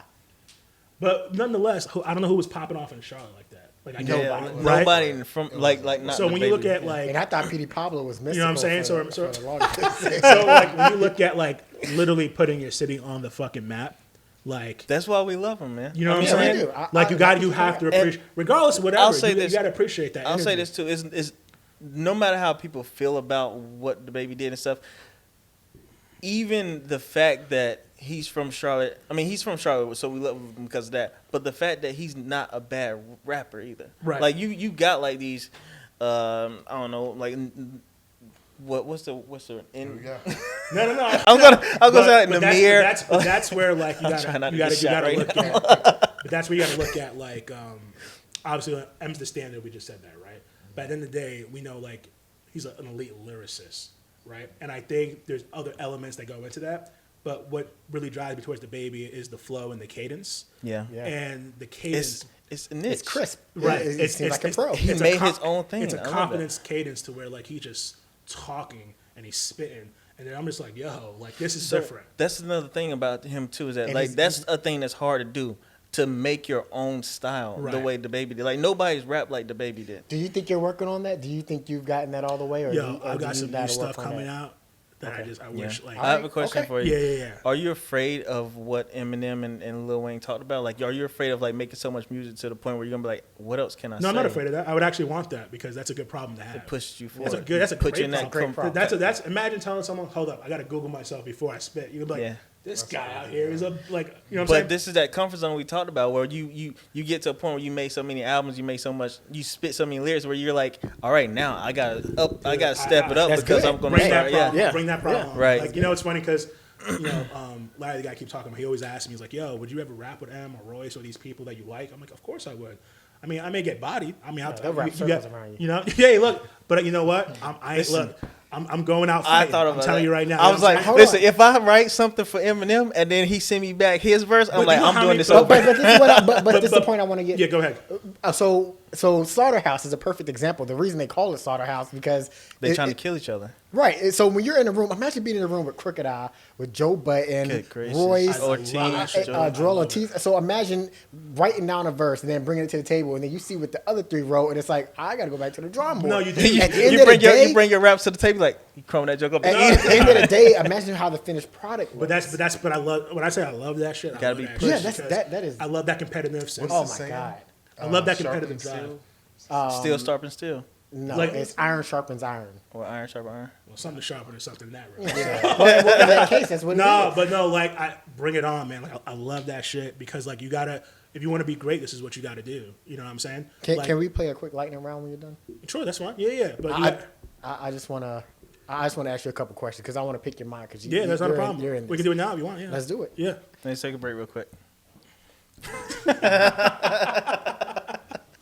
And cut.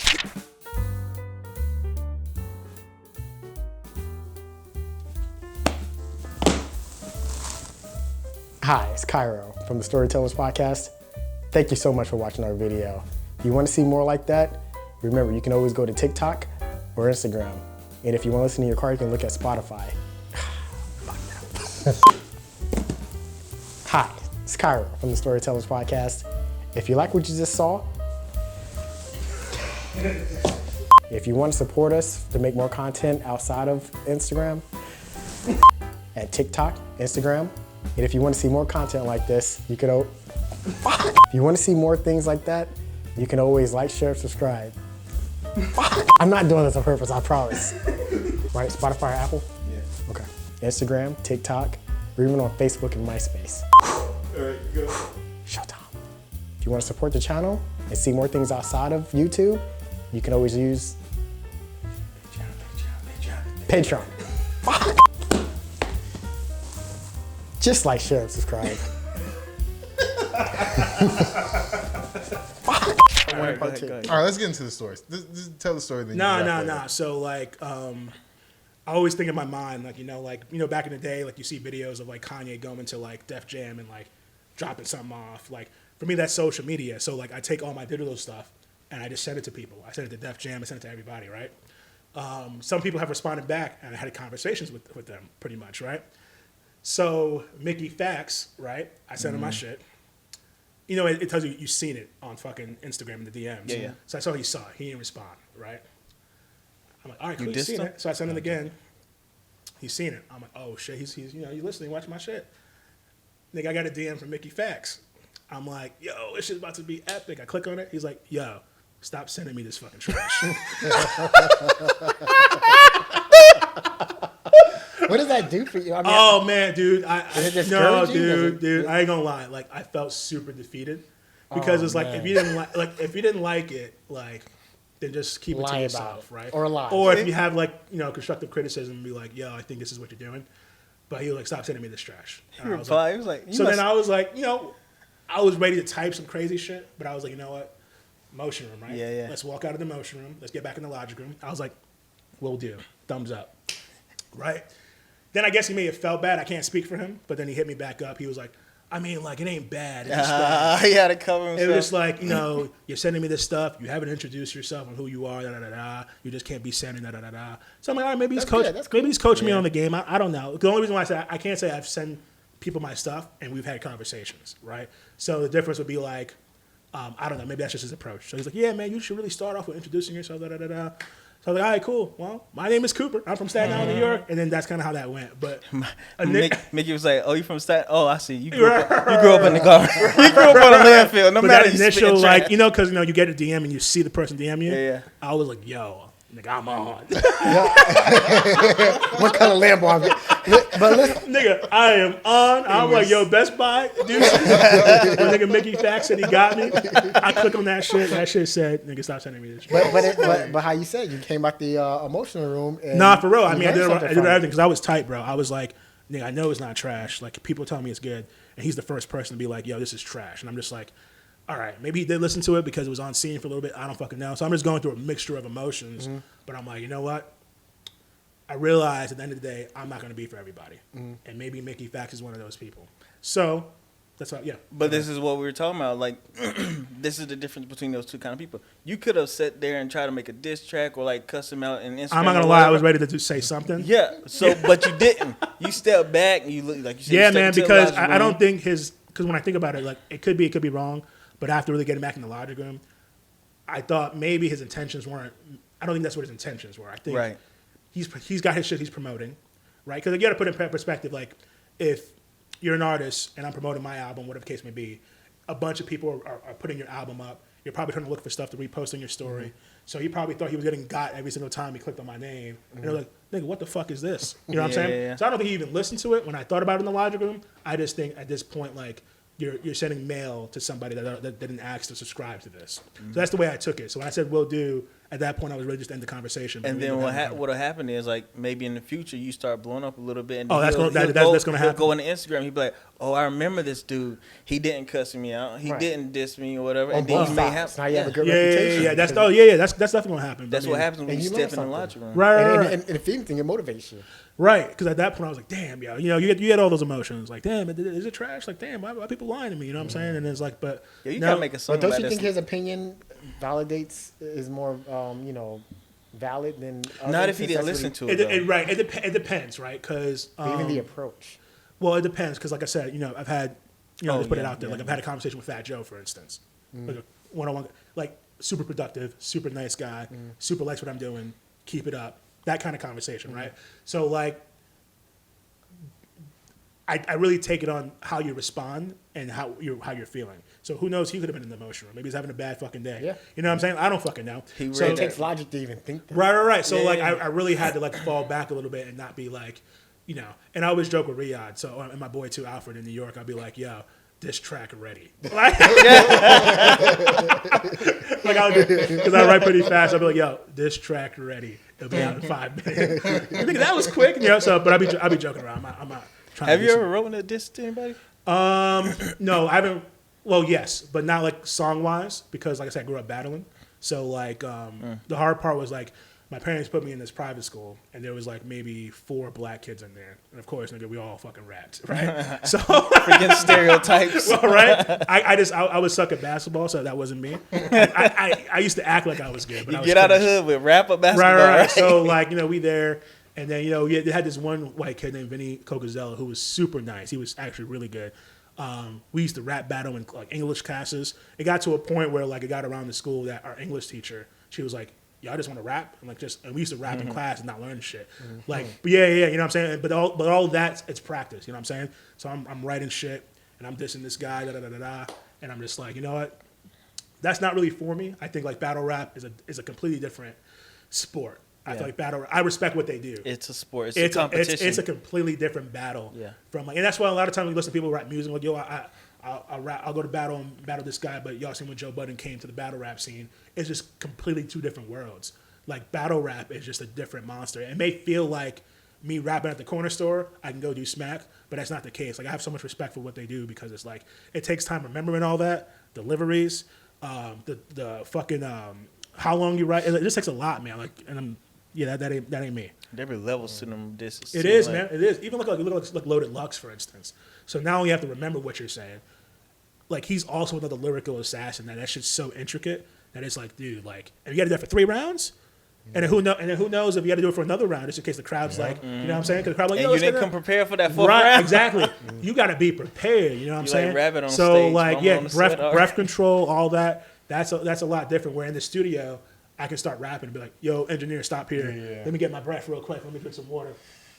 But they're going to sound really fast to y'all, Yeah, right? yeah. So I go back and do it, right? You can't do that on the battle stage. You got to eat all that. That's just You crazy. have to have charisma with it. You have to have Facts, some man. character. Facts, man. Yeah. Loaded Your Lux, delivery got to be there. Math Hoffa. Math Hoffa, fuck with New Jersey twerk. P I fuck Rabbit. with. Be that. Yo, you guys remember Iron Solomon? Iron Solomon was like a white battle rapper. I think he's Jewish from Manhattan. He pretty dope too. I think he's Remember like Blind Life, Fury? I knew you was gonna say Blind of Fury. course, man. Blind Fury That probably dude, got listen, He's he's still on he Instagram is. saying the N-word. Blind Fury probably got a lot of commercial success because of those BET battles. Yeah. 'Cause that's where Jen came from too. I usually go back. I remember Jen. Yeah. Remember Jen? I go back and watch. Conceited too, right? The 106. No. No. On Conceit on 106. No, I know Jen for sure. Jen was like crazy, and then he took that and came to Smack, and he was doing this thing for a really good time. But then he stopped rapping. I think he found God or something. Jesus Christ. Mace just made a diss tape. He did. Who did? Mace. I just saw Mace the other day. To who? Did he? Oh God. Want to get off again? I don't know. Get it off your chest, bro. Yep. I mean, it's something going on, but they gonna be doing it forever. Right. I think 50 just dissed Ja Rule. No, it was. Well, I think 50 it was always- Game. No, it game, was. who did Game diss? The issue is people be dissing people Who for regular. MGK just dissed Jonah Lucas. So I saw that, yeah, because he was talking about the headline for. It wasn't. Jonah was like, "Listen, man, Oh, I who ain't was gonna that? play with you like him did." He was like, he don't want his name to be small Yo, like Jordan that. Lucas is nice though. Yeah, he is. Yeah. I don't really, You know, put it's me on funny. Jonah Someone put it the Lucas. same way with the comments. You put me on Jonah. I did. You too, right? Sure. It was What was the song? The Ray Campiciano song. Or Wait, I think what it was the guy something that you just Campiciano. said in high school? You used to battle. Vinny Cocazella? Okay, no. I did a couple challenges. Nah, he was nice, dude. No, look. was he talking about you in that song? No, what got me on the Jonah Lucas was I think it was like I'm not racist, or is the one where like Oh, no, you you were was late that to the late? game. I was late. I'm a late bloomer. So like the thing I was about- late on J. Cole the though, thing, so I so got same it. here. I didn't Yeah. hear J. Cole till Silence. I knew J. Cole. I knew J. Yeah, Cole. yeah. I just wasn't up on the hype. Yeah, I think the thing with me is like, for instance, like when I like an artist, I tend to be like stale and stay there. So like Same. that's what that happened with Slaughterhouse. So like I'm sure other shit happened, but when Slaughterhouse was happening, I don't think I was listening to anything else. So if you- outside like Lil Wayne, because Lil Wayne was crazy. but like, So if you listen to someone, if you're listening to a group or something, they have a feature of an artist, and you go like check what they them out. hear, you never go check that artist. no, I out? do, but that's Yeah. but with Slaughterhouse, they a lot of times with them, at least as a clique, they didn't have features unless it was someone singing, and I'm like, if it's good. But the original Slaughterhouse song, there was a guy called Nino Bless on there. The original the song just called Slaughterhouse. So I fucked with him for a little bit just to kind of listen to his music. But like, Crooked just opened new doors for me when I heard Crooked. Like Crooked was crazy, and I was just like, yeah. And you just go down his whole. Exactly. That's just like me with Bino. I was listening to Bino, and then like when y'all was talking about J. Cole and stuff, I was like, I'm in this Bino lane right now. You remember what I was telling y'all about Childish Gambino? Yeah, I remember that. Yeah. For the longest, and y'all was just like, I'm trying to figure out how you got on his music before you seen him on TV. No, we watched Mystery Team. I knew he had a stand-up comedy. I saw that before. And then I was scrolling on Facebook one day, and I saw Freaks and Geeks. I was like, oh, he raps too. And then I heard, I was like, this is not the best song, but he actually can rap. Right. And then I went and listened to all his mixtapes, and I was like, yo, he talking about some stuff that I can personally, like, I get. Yeah, like dating white women. Sort of. No, but when I heard that, I was like, yo, I get this stuff. And so his next album mixtape came out. I was like, yo, this is dope too. And then he made his first album, and I was telling y'all about it. You know how you always do. Nah, he ain't nothing, blah, blah, blah. And Yeah, you know why he called it a mixtape, right? No, I'm talking about the album. When the first album I came thought out. someone else for a second. Nah, he was like, it's black music and white music, so that's why he calls it a mixtape. Well, yeah, he said literally said He that. said it. Like, how corny is that? That's not. But I also corny. think I don't know. At least I feel this way because it's being from New York. But like, New York kind of only caters to a certain type of music.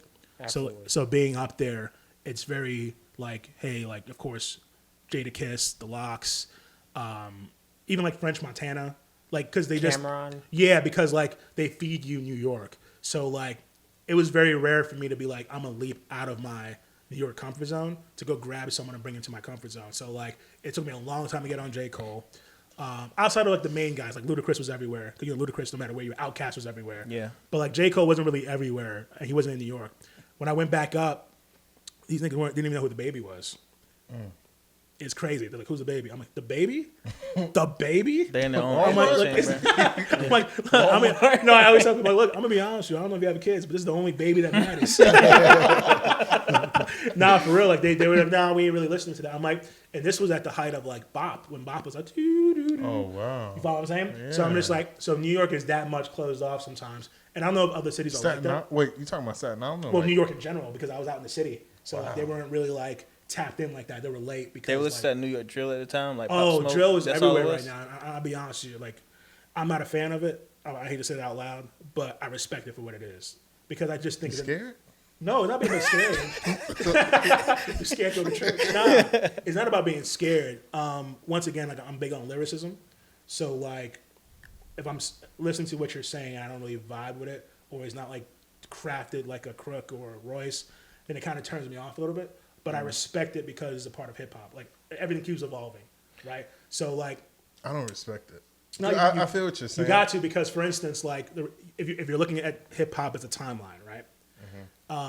For instance, like Kanye West, Drink Champ, he was talking about Future being one of the most iconic rappers, right? Now, regardless of however I feel, I'm not a huge Future fan, I hate Future. It's but trash. he's right though.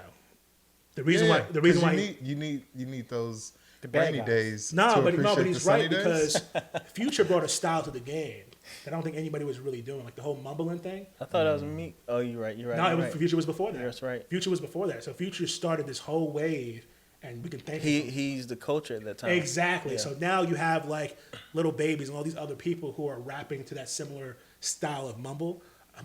But that's what it is. And for me, like you gotta tip your hat off for that, regardless of how you feel. But It's whoever's driving the boat at the time. Like you said, like I think at the time, like Kanye was driving the boat with his production, with his music Right. production, and the whole backpack era. right, exactly. And then you have like Lil Wayne and the whole freestyling, like and the what's the word I'm looking for, metaphors and similes and stuff. The way Lil Wayne did his. Wayne is the original it's mumble the, rapper. I don't think I don't. Well, you know what? I'm gonna be honest. With He's you. got some, No, but no, Wayne he goes does, from but, speaking clearly. But you also know that like Gilly wrote for him for a really long time. Man, come on with that. No, he has. You the one that told me that. No, Gilly did. No, I for said real. Gilly accused. No. Can you, like, for real? I hate the whole ghostwriter thing. No, for real. Like, can you tell the difference between Carter 3 Wayne and like Carter 1 Wayne? They're like, there's just Oh, two absolutely. They're just I two. was listening to the Carter one on the They're way just over two here. different people. They're Yeah. completely two different people. I wouldn't say the Carter. I mean, but you could tell the difference. But you could definitely. It was like a huge, I'd say 500 precipitous degrees. fall. Right. Like, I mean, outside of from like 400 degrees. outside of just like the way he's rapping, but the metaphors and the bars that he was hitting on the Carter 3, I was just like, who the fuck is this guy? Whenever I hear stuff like that, it's always my ears perk up because it's like when I first heard Kanye, it's like, where did this guy come from? Right. This guy's like the greatest ever out of nowhere. Drake was like that. When Drake came out, I was like, I don't know about this, man. That's too good to be true. Drake When Wayne came came out with the Carter 2, I was like, so this dude was just some guy, and now he's the best rapper alive. Then there's no argument. He's the best rapper alive. Drake? Everyone else, No, Wayne. Wayne.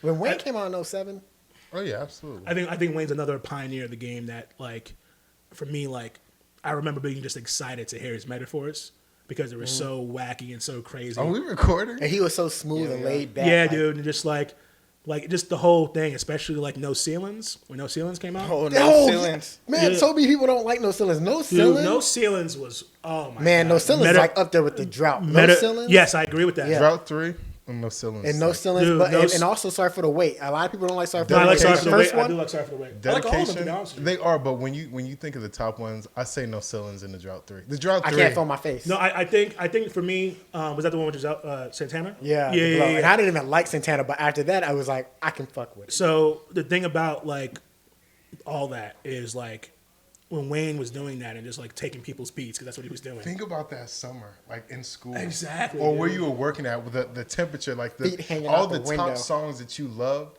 He compiled all these songs and and, did it- straight and murdered every single one of them. You hear that lighter click, and you're just like, I can listen. I'm gonna listen to Drought 3 on the way home Yeah. today. Like that's how You crazy just it know, is. you just know. Dude, Crazy. And then he drops the album. And then here's the deal: like it stands the test of time.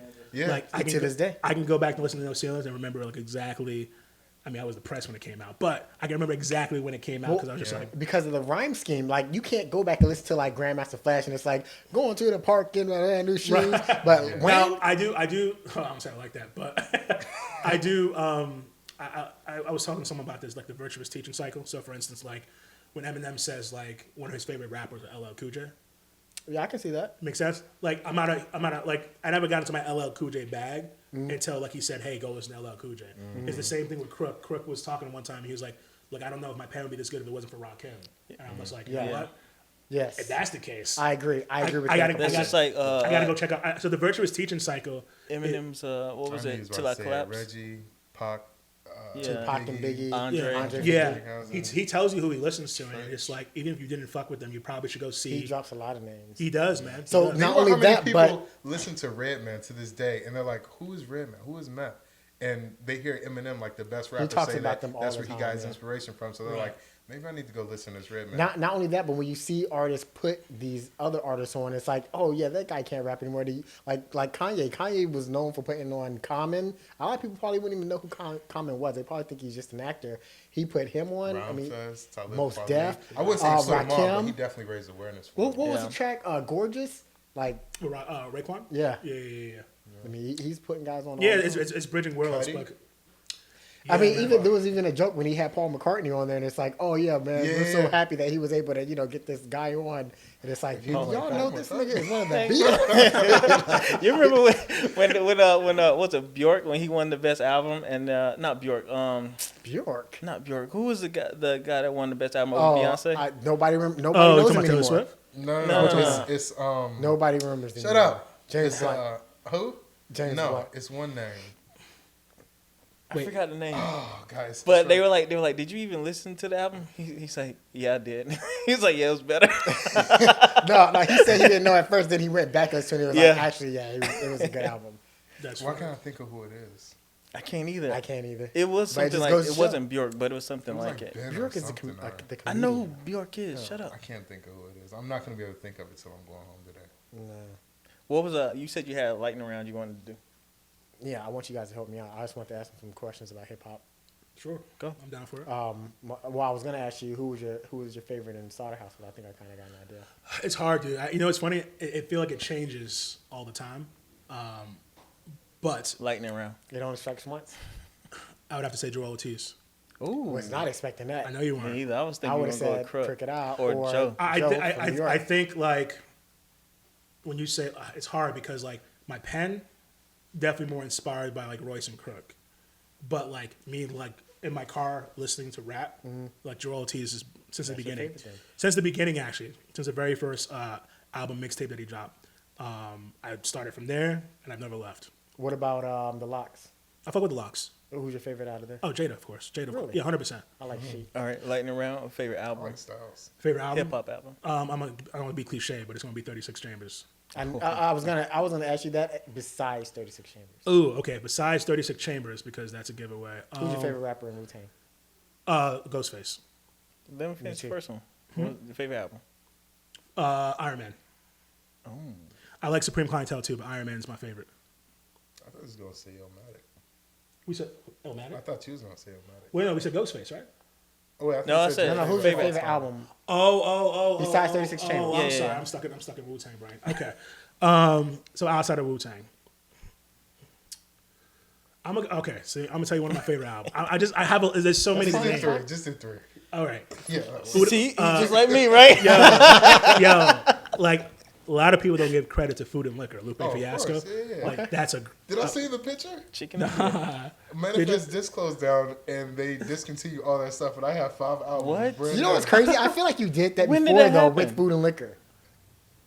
I feel like I bought had the to. album originally, but Oh, okay. I have 5 of them, and I thought I sent you the picture. Reed, Maybe when you did did. I don't Brand remember. new cylinder plastic and wait, everything. wait. Yo, Food and Liquor was a For fucking free. when did they classic. close down? You didn't know Manifest just closed I down? just went there like a few months ago and get an album I think it closed vinyl. down last month. It probably closed down the day after you left. Food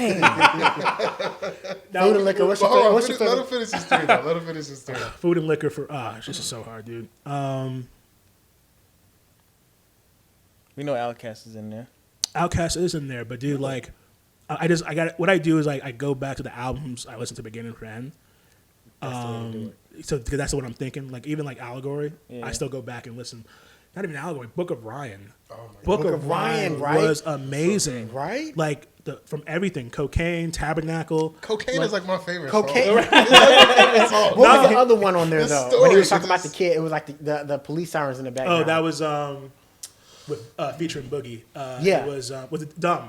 Dumb. That song. I love that song, man. I love that song. Book of Ryan may have to be there, man. Like it's just so crazy how And what's the one when you talking about how his dad? that was Cocaine. That was it when he was like when Went the into the turkey was truck? on the floor.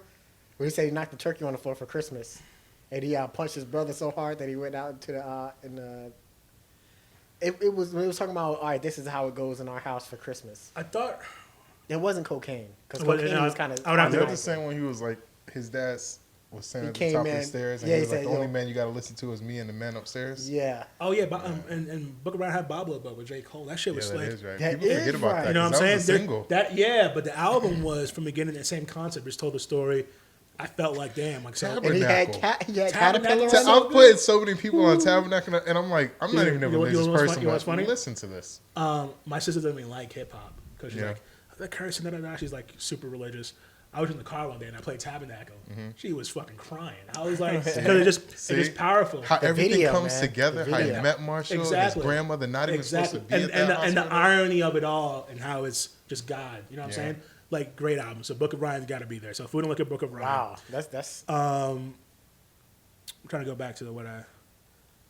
no Not Jay Z. gonna You haven't classics. you haven't I said was thinking Jay Z's name the Blueprint. entire Can I time. be honest with you? I mean, Oh, say you don't like him. no, no. You talk bad about Jay Z. No. Jay Z. Once again, the way I am, I always appreciate greatness. Great, like I admire Jay Z, but I wouldn't necessarily say like he inspires me. If that makes sense.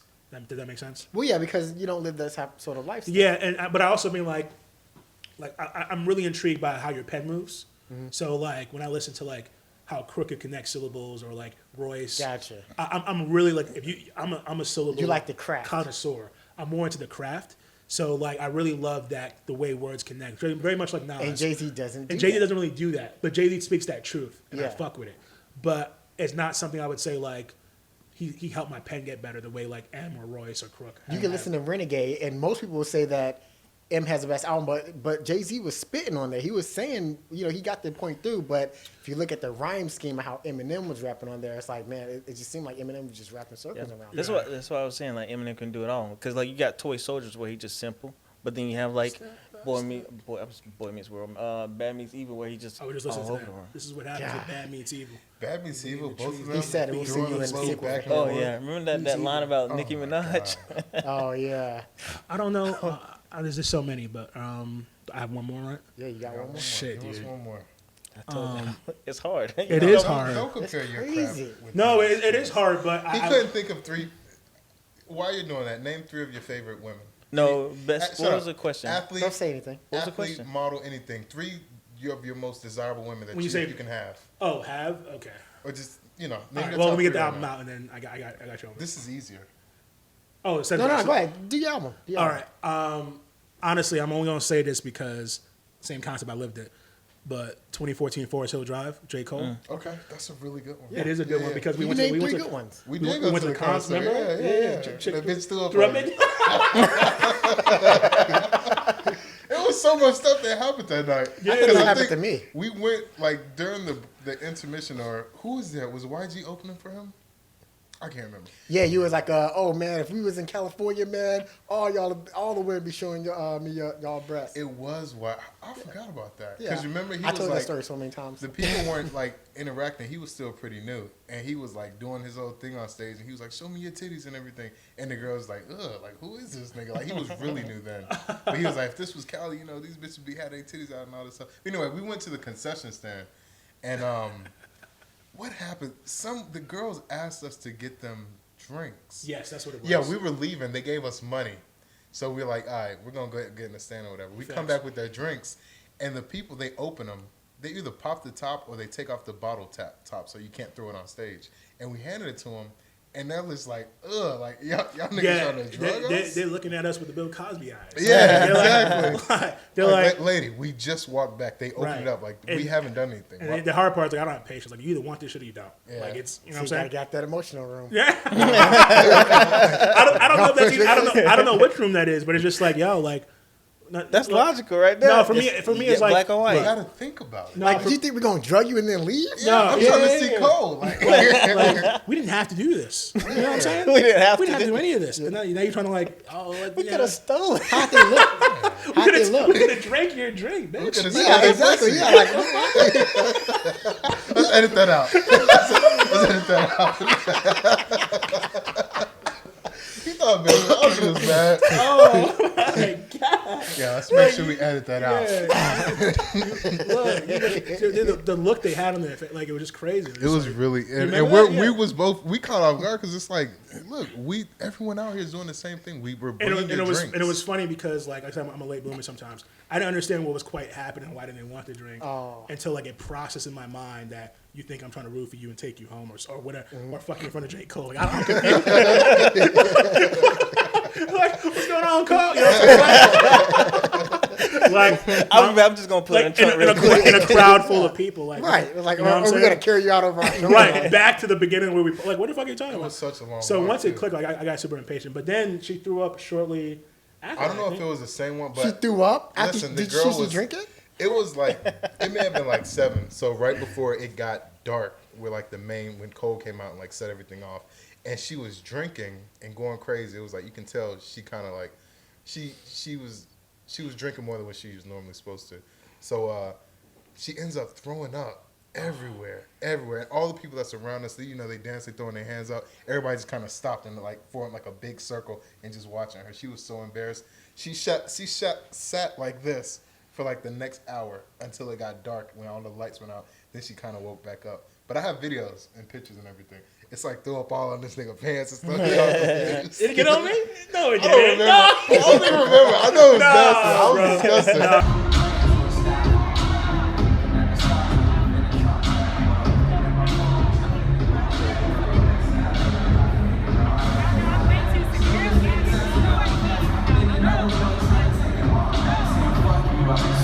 I don't do throw up well, so Did like, she drink the smell. drinks that y'all got her? I don't think they did actually. I thought they put it Did down. we drink them? I thought like her face was like, I'm not drinking this, Mm-hmm. and I think she just put it down, and like we just like, cause we didn't drink it because it was her money. We just like, all right, fuck it, and we just got back to doing what we were Did doing. you give her their money back? No, I No. don't. I mean, what are we gonna do? Are we gonna find? And the drinks is like $24 for Yeah, a because you That's know all. how it be, right? It's right, like a right. tall boy for $24. No, be like they try to overcharge you because you ain't got nowhere else to get a drink. So That's it's like, crazy. So So they were look- just out of their money and drink. That's And not now they're logical, looking at man. us like we Cosby. hey, look, it's your prerogative. But All right. but when that threw up happened, Some who's the most underrated rapper you think? Wait, we didn't get to the women part though. 2 questions: most underrated, most overrated. Then we'll go to the women. most underrated rapper. Is this a good question or a really bad? Yeah, because I think like Chameleonaire is extremely underrated, or Tech Nine. You've been a But I think about it. I think everyone I listen to is really underrated. Like for instance, like I mean, even speaking on Joel Ortiz, like I think he's super underrated. A lot of people don't know about A lot of people Slaughterhouse. don't. You know what I'm saying? That? So that's the thing. So like I think Royce could be considered to a degree. I think what I think M, and also his Grammy nomination and rapping with people like Cole take you to a different height of ears that Ortiz and Crook may have not had. I think Budden's been there before because he's rapping with a lot of from Fab, etc. But I don't think Joel Ortiz and Crook have been there ear wise. So I don't really think like Royce is underrated. I think he's perfectly rated, but I think Joel Ortiz and Crook are both underrated. Who do you think's overrated? There's a lot, dude. I think Future's overrated. I think so too. I think Future's very overrated, but like I said, I respect his craft and what he does. That's a nice guy in here. No, I do respect. No, it's not. No, I'm being dead ass. You have to respect history. I feel like it's a lot of like rappers, like MCs now, and they're like, you know, oh, I like the young boy coming out, NBA young boy. I think his music. No, I don't. They You know what's faking funny it. is because my home. They fake the respect, you mean? Tied to the fan base, the culture that's current right now. Well, because like you have to say, yeah, it's either you appreciate evolution or you don't, regardless if it goes backward or forward. So like when you hear people like Lil Baby, it's not the first person I've listened to, but that's what hip hop has become. That reminds It's me of like- like when I was listening to Wayne and stuff, and then Soulja Boy has a song out, and everybody's like, "Oh, you hear this? Soulja Boy snap that? What's it called?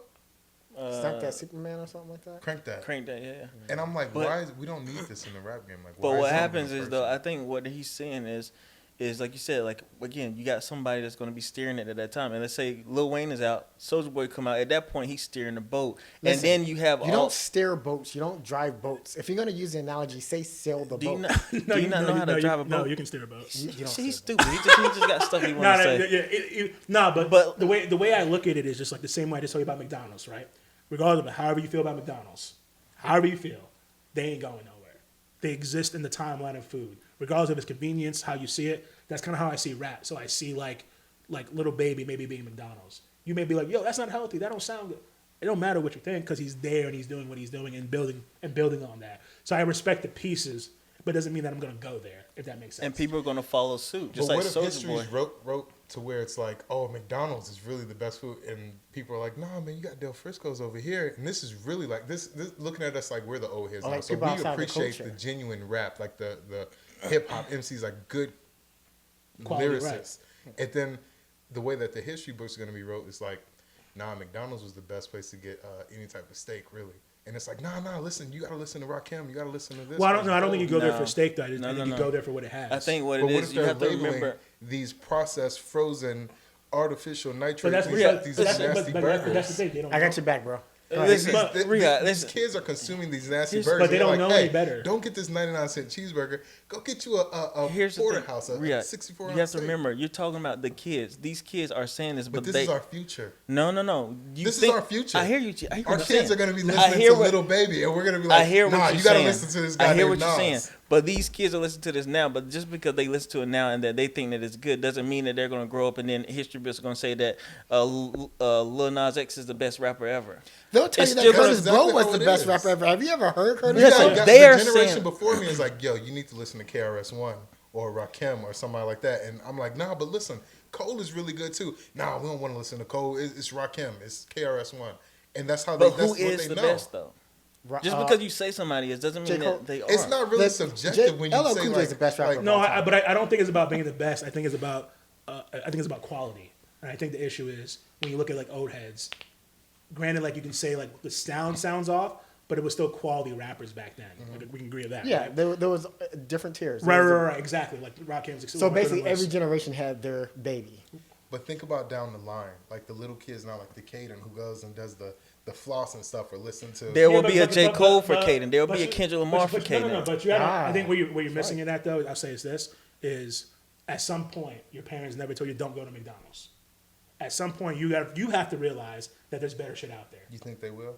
I don't know, but that's not. Yeah, you heard what Control but, said? But that's not our movie. That's their movie. That's It's for them to be like. What he's saying is like, I can show in my household. I'm gonna be playing J. Cole. I'm gonna be playing Kendrick. I'm gonna be playing M and all that stuff, right? Caden's gonna grow up hearing that, and he's gonna like the other stuff. But when he goes home, when he grows up and he has his own music taste that he likes, it's gonna be something different. But like I said, there is gonna be his J. Cole. There is or gonna be he may his be like, Eminem. in that case, if J. Cole's steak, I don't like steak, and I'm gonna do this. But that's his timeline of movie. I just think that convenience, like McDonald's, is what's flooding music.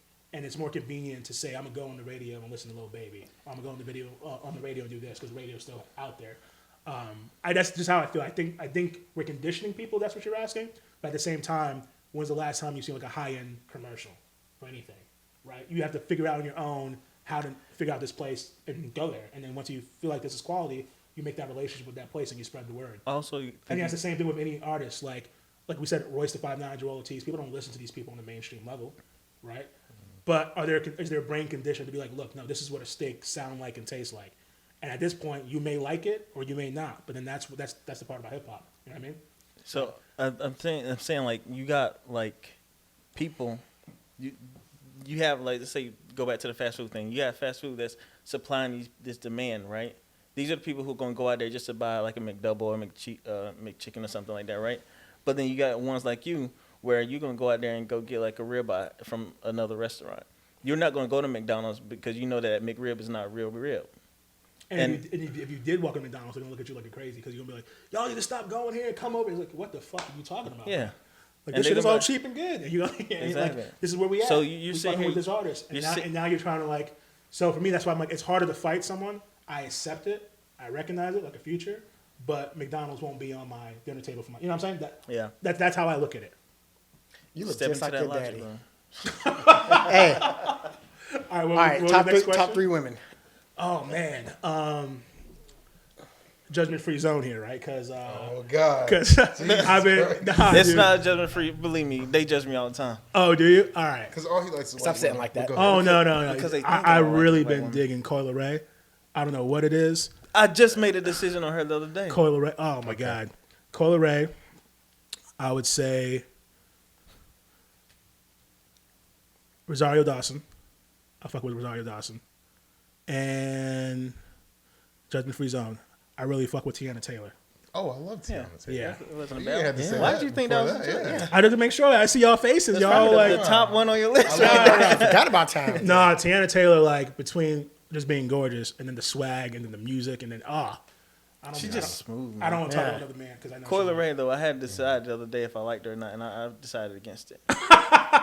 But it may change. Nah, like, I love the, I fuck with Coyle Ray. So you said Coyle Ray, Tiana Taylor, and Where's the top 3? Coyle Ray is top 3? Oh, this has to be in order.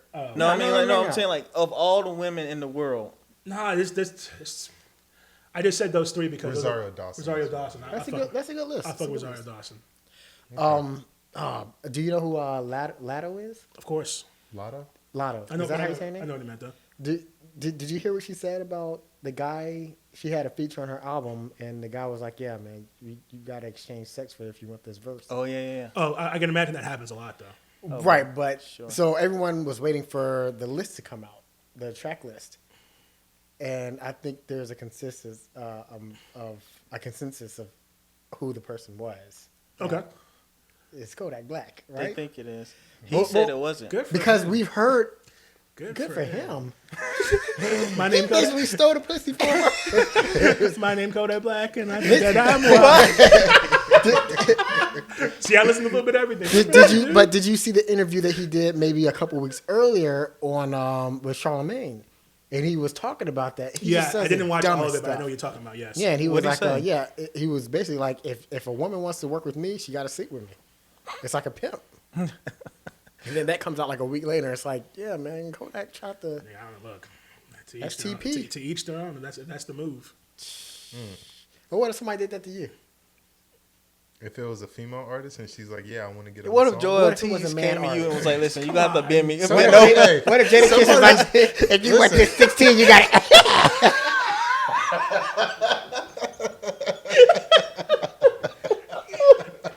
Nah, you want to be honest with you, bro? Like, not only would that never happen, I'd stop listening to you at that point too. I bet it's a lot of Who's your nasty favorite stuff artist that that you goes really? on. What if all of Wu-Tang was like? These are questions. We gotta run this Here's train. the questions. Tonight, Wu-Tang gonna be something to fuck with. Yo, that's a clip. That's a clip. Yo, what nah, do you bro. say? Nah, bro. Nah, that's not me. Nah. So you ain't gonna Are let you that. asking him? He is asking. Wait, nah, can bro. we- $10 million. Yeah, hey, Nah, this is a dude. hard question. Thank you. You would let them bro. inspect the deck for $10 million? Come on, bro. Cairo, Stop it. write Stop you. it. It's Write the right you. you bar. I mean, it was funny, but no, everything he was saying, I agree with him. Wow, so you flip just like and Nah, you're in this nah. situation. Nah, man, because like it is the journey, it's the process. I don't want to sound redundant, but it's like you got to be you, nigga. If you're not you on your process, then who the fuck are you? Wow. That's I didn't almost expect exactly you what to What it if flip like Corey that. was trying to get you on a little turkey No, leg? it'd be different though. But See? Oh, now no, it'd be different. no. Because look, I was gonna fuck you for free. Yeah, that's what I was gonna say. That's a different story. Now, if we're talking about, I mean, fuck, yeah. I think I was gonna be on your. Look, if she would have asked me for a verse, it'd be free. Like, oh, yeah, I got you, girl. You know what I'm saying? Yeah. That's But, crazy. But nah, nigga, what you talking about? This The nigga Wu-Tang. Trell. How's that crazy? I'm so You gotta sit there, nigga. That's the RZA, the Jizza. Inspect the deck. Oh, Method dirty Man. bastard. Melt the cow. Look, Oh man. my You know how many members in Wu-Tang? The whole world is Wu-Tang. And then on top of that, let's be honest. Some of that's like, even if you gotta go in the stream, like, yo, you got. I'm like, yo. That's a mean nigga. They made a song after they read that train. God. I'm like, you let you got like Dave Chappelle be like, you let you got nigga. Not Matt for fucking you let you got take. No, I'm joking. Jesus. Shit. Too funny. Funny. That's a lot of members in there. Yeah, Yeah, it dude. is. RZA, Jizza, over Bass and Inspector Deck, Raekwon the Chef. You know all of Ghostface. I do. Yeah, of course. 100%. Of course, yeah, of course. Master Killer, Capadonna. Do you count Redman? I don't count him as a member of the Wu-Tang, but he's like an honorary member. If that Did makes you sense. watch the show?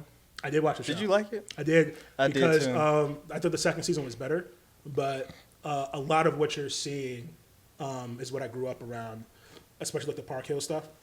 So like when I tell you like, hey, my mom was like freaking out. A lot of that stuff was happening when I was there, Ain't it crazy that but I was a kid. So. they became friends after like having shootouts with each other? You want to know the funny thing? What? That never happened. Really? So the whole thing about Raekwon and Was it Ghost? Ghost, was it Raekwon and Ghost? Not Ray. Yeah, it was Raekwon and Ghost shooting each other. That never happened. Really? Yeah. They said that. They just said that to intensify the show for some reason, but that never happened. Man, that's a. I don't know if that's a. I misleading. don't know if that's a nugget. Like, It is geez. because the hard part is. I mean, I shouldn't have said it, but like when I was watching it, I did research and I saw an interview. I think RZA spoke about it, but it's just like you didn't really have to do that. Yeah. But I once mean- again, it's not my vision. So if you wanted to entice people to be like, "Hey, gravitate towards your show," then I guess. But I think Wu-Tang enough would have been enough to gravitate towards that. Yeah. But I always thought. and I think Ghost and Ghost. Raekwon spoke about that on Drink Champs too. I think that's what it was. Yeah. Yeah, a lot of that stuff, like, couldn't be like, for example, RZA, He shot a guy. yeah, he straight up murdered I somebody. think he killed the guy. Yeah. Then I'm like, Now I don't know about all like that part I can't speak to, but I'm sure some of it's gonna be a little exaggerated for TV. But I thought they stayed true to everything. When I think about a biopic, I'm like, all right, they're gonna have everything nitty gritty. They had like they're You think- consulting the original person. So you saying you think Ike Taylor was like eat the cake anime? You think that was real? Yeah, they was. Yeah, wild. they didn't. They didn't I'm thinking get about that. like the new edition one. Have you been watching Winning Time? Oh, with Magic? Yeah. No, I haven't. No, no, I haven't either. I haven't yet. If you like basketball, I mean, it's good. Now don't get me wrong, there was still some crazy shit happening during those time frames. I just know particularly with watching the show because I'm very much involved and invested in like, all right, cool, this is where I'm from. Everybody's gonna see, and it's like, When you watch That's the show, like if you they can let tell. out a baby movie, right. like or a show like 10 years from now. And they're like, yeah, he went on a rampage and shot 30 people in Walmart. Yeah, exactly. You're What gonna is be walk that out with his public? So like groceries. Whole You're gonna be Foods. like, I was I was there. I was at Walmart. Yeah. You know what I'm saying? So Yeah. like it was a little exaggerated, but outside of that aspect of it, just them fighting to get on stage at certain times, same kind of those stuff was inspiring for me. It was really just like, yo, like they weren't taking shit from nobody. Especially when they got to the point where someone's like, yeah, we can't perform, Yeah, we performing. We here. and they kick that nigga off the What stage. time we And going on stage? I'm like, yo, you know what I'm saying? So show is I fuck good. with the show. I like you can tell that RZA is like the main, I guess, writer of the show because like his character is like the most morally respectable character on the show. Yeah. It's like that actor. yeah. I think he kind of the voice that he drags out does. his words a little Oh, bit. I hated You that. know? 'Cause That- you know how RZA talks, yo, like he was I'm trying. just saying, yo, Yeah, he we is can, trying. He was we trying. can, we No, can, he definitely is, but you know, we at can the make end of this the day, music work, yo. what I look at is like a lot of a lot of everything, 90% of his business vision. So He'd be this like- is what he wanted, then I ride with it. I'm just saying, yo. You know, we're brothers. Yeah. There's only one boat. We're all brothers. We can't get off. And that's probably DMX. I was gonna say DMX. That's probably DMX. I wish They need Dave to do East got one more of time in DMX. though. I like his Do character you know what's being funny? meth. Someone was like, look, if they do a biopic on DMX, it just better not be Anthony Mackie. Why Anthony Mackie? Because Anthony Mackie always be like, he was Papa Doc, but he was also, was he Tupac? He was Yeah. Tupac, yeah. Yeah, that I is feel true. like he was somebody else. He was somebody else too, recently. probably. They'd be like, He yeah, was just, Captain America. yeah, he was just like, don't let Anthony Mackie do it. Like, damn, y'all ain't shit. Who could be DMX? It's a lot to it. I mean, he was. Who could be DMX? It's Do you think they would You have gotta a get in your biopic bag of to be DMX? though? DMX. I mean, he had that show, Being Earl or something like that. Never heard. You of it. remember the DMX show? what show? A, He had a show. a that reality followed show, his right? life. Yeah, Earl Oh, Simmons. I don't. Maybe. I think it was called Earl Simmons.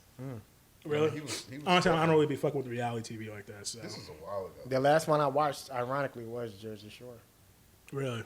Now I say this. I used to watch like the Real World back in the day, but I like the Real World was. Yeah. But I don't know. I You can just watch it. I think they got new seasons coming out. that shit's still going on. It is. No, it's It is. not. And All of them it's, still it's interesting because it's like It's not interesting. They just set up fights all the time. It's interesting because they have technology now. That shit's making run for a minute. Control it's a knows true all the- reality show. I feel like they should make a No. true. No, there's reality reality. No, what's They- it called? Well, I'll tell you, Big Brother is. Well, I don't know if they do it anymore. They used to have like an HBO show, Big Brother, where it was like they would show what's 24/7. happening. Yeah, 24/7. yeah. And Oh, you you just mean sit do there. it like 24/7 opposed to like. I still feel like everything is scripted. Like even Well, in reality shows, on like, Big all right, Brother, we want you to that's- storm through here and fight this girl and throw water. No, I Oh, don't they know. set those up. Yeah. Do they really? I want it Yeah, to be genuine. Like nigga walk in front of the camera just firing. Like, oh, y'all recording? You know You ever what's see?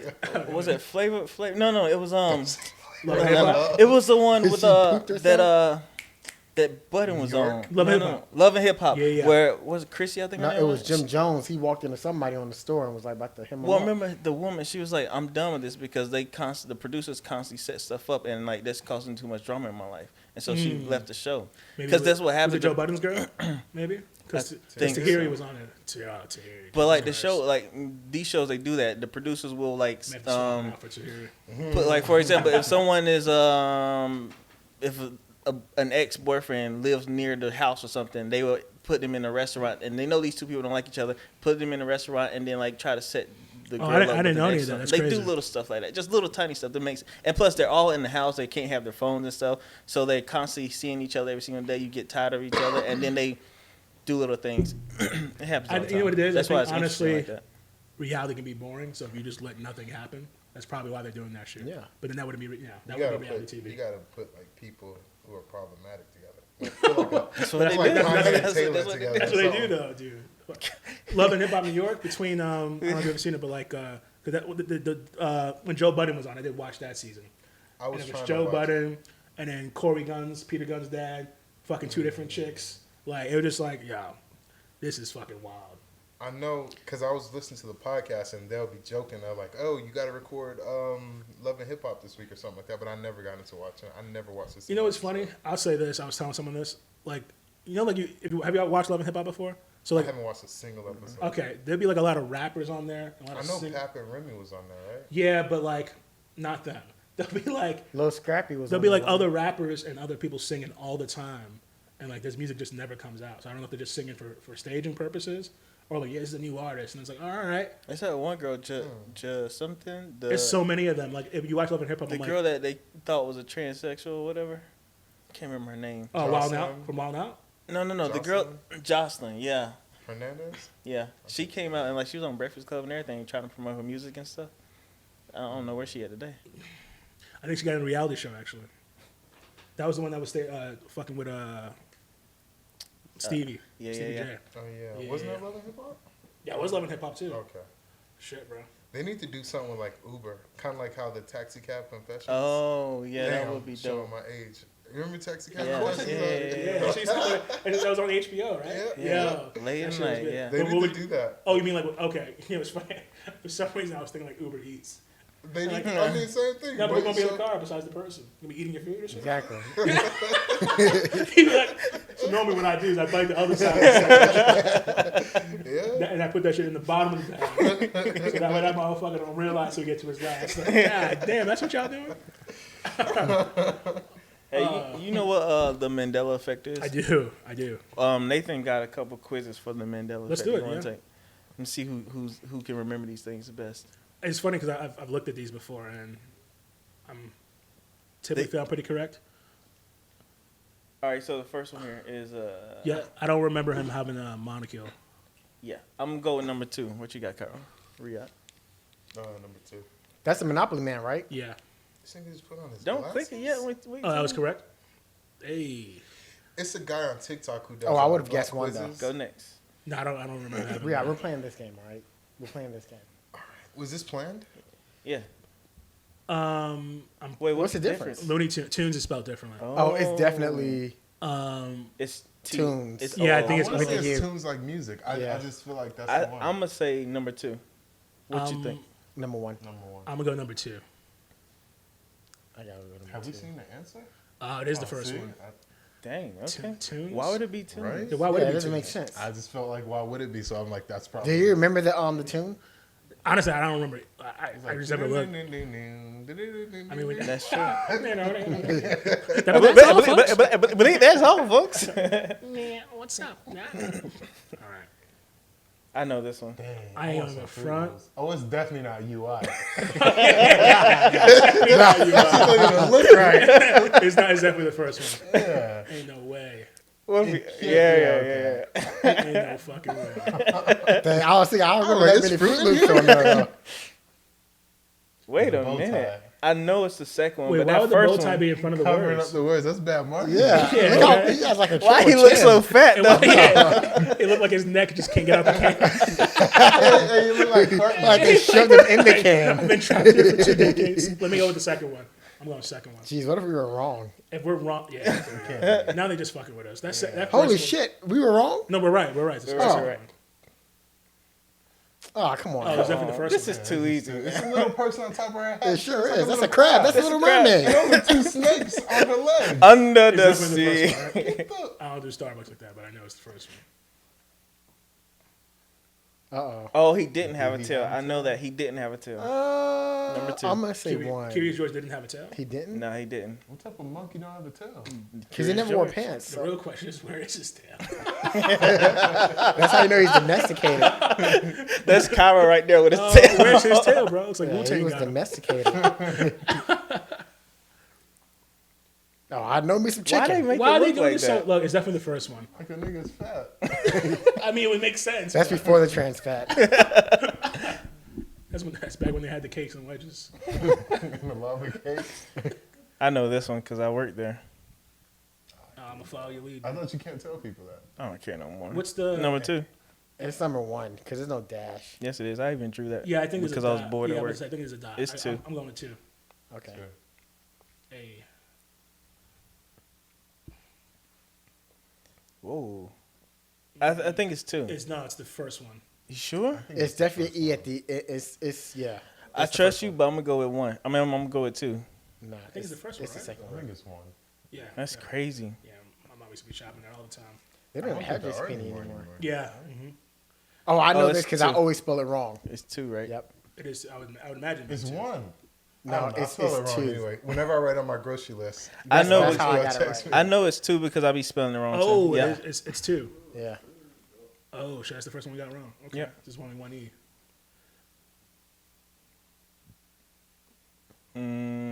What? Come on. That's not even a star. I'm gonna be honest with you. let's go with 2. Let's go with 2. I've never been to Hardee's, so I don't really fucking know. You never been to Hardee's? Nah. Oh, you gotta You never try it. drove Man. by That's the actually pretty sign? good. I mean, I don't really look at them like that. Like, What's it called? Earl Junior's? Oh yeah, Carl's Carl Jr. Jr.'s. The Oh burn. It's the Bernstein Bears. yeah, it's the no, second it's one. not. It's the Berenstein Bears. Is the first one? Berenstain Bears. Oh, it's number 2, yeah. Yeah, it's the not Berenstein. It's the one that you think it's not. It's yeah, number 1. Yeah, Is number 1. number Yeah. 1, the stain. Because Alright. Bernstein is the name of the guy who wrote it, right? Ah, yep. There you go. Did you click the wrong one? Wait, We his said name it is- was number 1. Oh, it's Meyer. I mean, the number 1. I know this Yeah, one. number 1. Oscar Meyer has a way with When was the last time I had a B-O-L-O-N. bologna sandwich? Yo, I was watching somebody cook one the other day, and I could taste Is it. the second one? Really? Oh, wow. Really? Mayor? We all got that wrong. Oscar Mayer? They might be messing with us. Yeah. It's in the city. And the city. In the city, right? In the city. I thought it was and the city. Sex and the city. Wait, are y'all saying and or and? Is it It's second? sex and the city, right? I don't know. It's I thought it was number 2. It is number 2, I think. I'm gonna go number 1 then. Are they having sex in the city, or are they talking about sex in? I think it's about. I think it was about I like. think it's and the city because the city It's plays about a this- major role. Yeah. Yeah. It's about New York. It's about women having sex in New York City. Number 2. Why you go with number 1 then? Are you stupid? Oh, well, we got it right then. Yeah, it's number 2. How many more we got? 3 more. Little Caesars versus. What did you just do? He broke the test. I think it's number 2. We gotta Little watch you do Caesar's all these. pizza. I was don't about to like order Little Little That thing Caesars. used to be pizza. Why do y'all do that? Why do y'all shake your knees? Is it because y'all are introverts? Who's y'all? For me, I 'cause they're told He you. does it all the time. Oh, too. dude. I'm I not. think he does it for attention. Me? Control. Yo, you're tripping. I wonder how that works. Nobody's listening to me. Let me shake my legs. Exactly. Yo, tripping. We had the whole couch rocking. I'm like, what is going Oh, I didn't on right realize I now? was doing it. Sorry. like what's that? The Bengal Goose? Who? The Flash. I can't remember his name. You see that thing though with the Flash, the actor who plays him? Oh, When no, he was whatever. going after the KKK. He was what? Going after the KKK. Going after, like how? He was like, we will Exactly how kill you you. think. That's what he said. To the KKK. Like not To the as the KKK. Flash. This is him as an actor. And He it's was real life. talking to the KKK. On Yes, Instagram, directly he's to like, him. listen, I don't know who. What is it like? I Wait, don't know who but he's on our side, is what you're saying. Yeah. Okay. Azil Miller. That's the name. Azil Miller. We got the Flash on our side. Dude, hey, like, we're unstoppable now. For now. All right, Little Caesars. All right, back where we are. What's the difference? The chest arm. hair? It's the stupid arm. It's the one fat arm. Wait. Oh yeah, it is a No, fat he's arm. clearly fatter. Like the whole person's. No, I think it's the second one. I think it's the second one, too. I think it's the simple. I think it's the second one. Piece ain't even fatter. Yeah. Oh, this is the one that always gets people. I don't. I think it's the first one, right? It is the second one. I don't think Oh. it's chick. I think it's CHIC. It's the second one. It's like chic. Really? Isn't that chic? Hey, it's Chick-fil-A. Chick-fil-A? I bet it's. Oh, you know what? I'm gonna go with one. No, it's definitely. It's the I'm gonna second go one. with It's one. not a K in there because that's just too many letters. It just don't even look right. Actually, All right. like Crick. Oh, it's one. I Hey, told you. Really? Oh, I've never seen that K in my life. Dang. That's crazy. Wow. The dash is there, right? It's definitely not a dash. I don't even know. That man. dash is too. It's just intrusive. Like It seems like it compared to the other one because you saw the first one first. Yeah, I don't know. that dash is not supposed to be there. I think the dash is there. I'm gonna go All with right, so we two. got- I'm going one. I'm gonna go with 2. I guess too. Oh, there's no dash. There is no dash. Was that the last one? Oh, see this Still one. wasn't black. This one gets me every time because I always think it is. Yeah, I don't black. remember it still being Crazy. black. It's definitely the second one. That's Yeah, crazy. number 2. But you know what's crazy? If I would have seen a Pikachu with the black at the tip, would have that's why. right. But Pichu has a black. But that's what I'm about to say. tip. It's Pichu. Yeah. All right, I was looking at my Pokemon cards the other day. After- Just this after you that still got text- them? Yeah, I saw it. Of Mine. course. Yeah, we just got a text. It was like one of them sold for like 600,000. Shit. It was something Yeah, so we were ridiculous. So I definitely- went back and looked at mine. Dude, I Because can't it was find. like the Japanese ones, right? Yeah, what happened to all those? I still Japanese have. ones? I think I got like that many of them. Like, Nah, man, Lily bought us so many packs, man. I think we was trading away for the real ones. I don't I know used to where steal any them. of mine are. Thinking we was Or getting my away with comic something. books. I had like a box full of comic books. I don't know where they are. Of comic books? Comic books and Pokemon I cards. didn't know that. Who had the Section 8 comic book? You asked me this the other day. I know, because somebody had it. Section 8? Yeah, I think it was. What is Lily, that? Man. What is that? It's a comic book. Like, It's about this Poverty? guy. Yeah. oh, shit. He's a superhero though. But he's a drunk. He's like an alcoholic. And it seemed like something that Is it Control would've- Hitchcock? Hancock. No, his name is Hancock? Section 8. It sounded like Hancock. Right? I think it has, and I hate it because now I'm going to have to steal it from her. You know what you got to do though. Roofier. Oh, wait. What are you talking about? Don't worry. This is my wife. We'll by the way. edit Before we'll you edit make this a out. joke. She hates it. I was just saying, you know what you have to do. You have to get the comic back. 36 channels. He's the one talking about different styles. 36 tablets. That boy can't rap, that's news to me. Got him saying, uh-oh, like Louis D. You don't gotta understand mine like a landmine. Mind blown wind chime, dial up dimes like a landline. Rubber landslides from my man, a bullet of mankind. Double time every word in between to the next rhyme. I'm a whole damn star, hit harder than moonshine. Got a galaxy full of analogies that didn't plan it. Every syllable killable, you wishing I'm about to grant it. During this pandemic, it steadily became genetic. The paramedics condemn it, but you need to dead it. The hustle in me embedded, not edited like I read it. Beheaded, I never let it, I got to go get it. I wonder how that goes.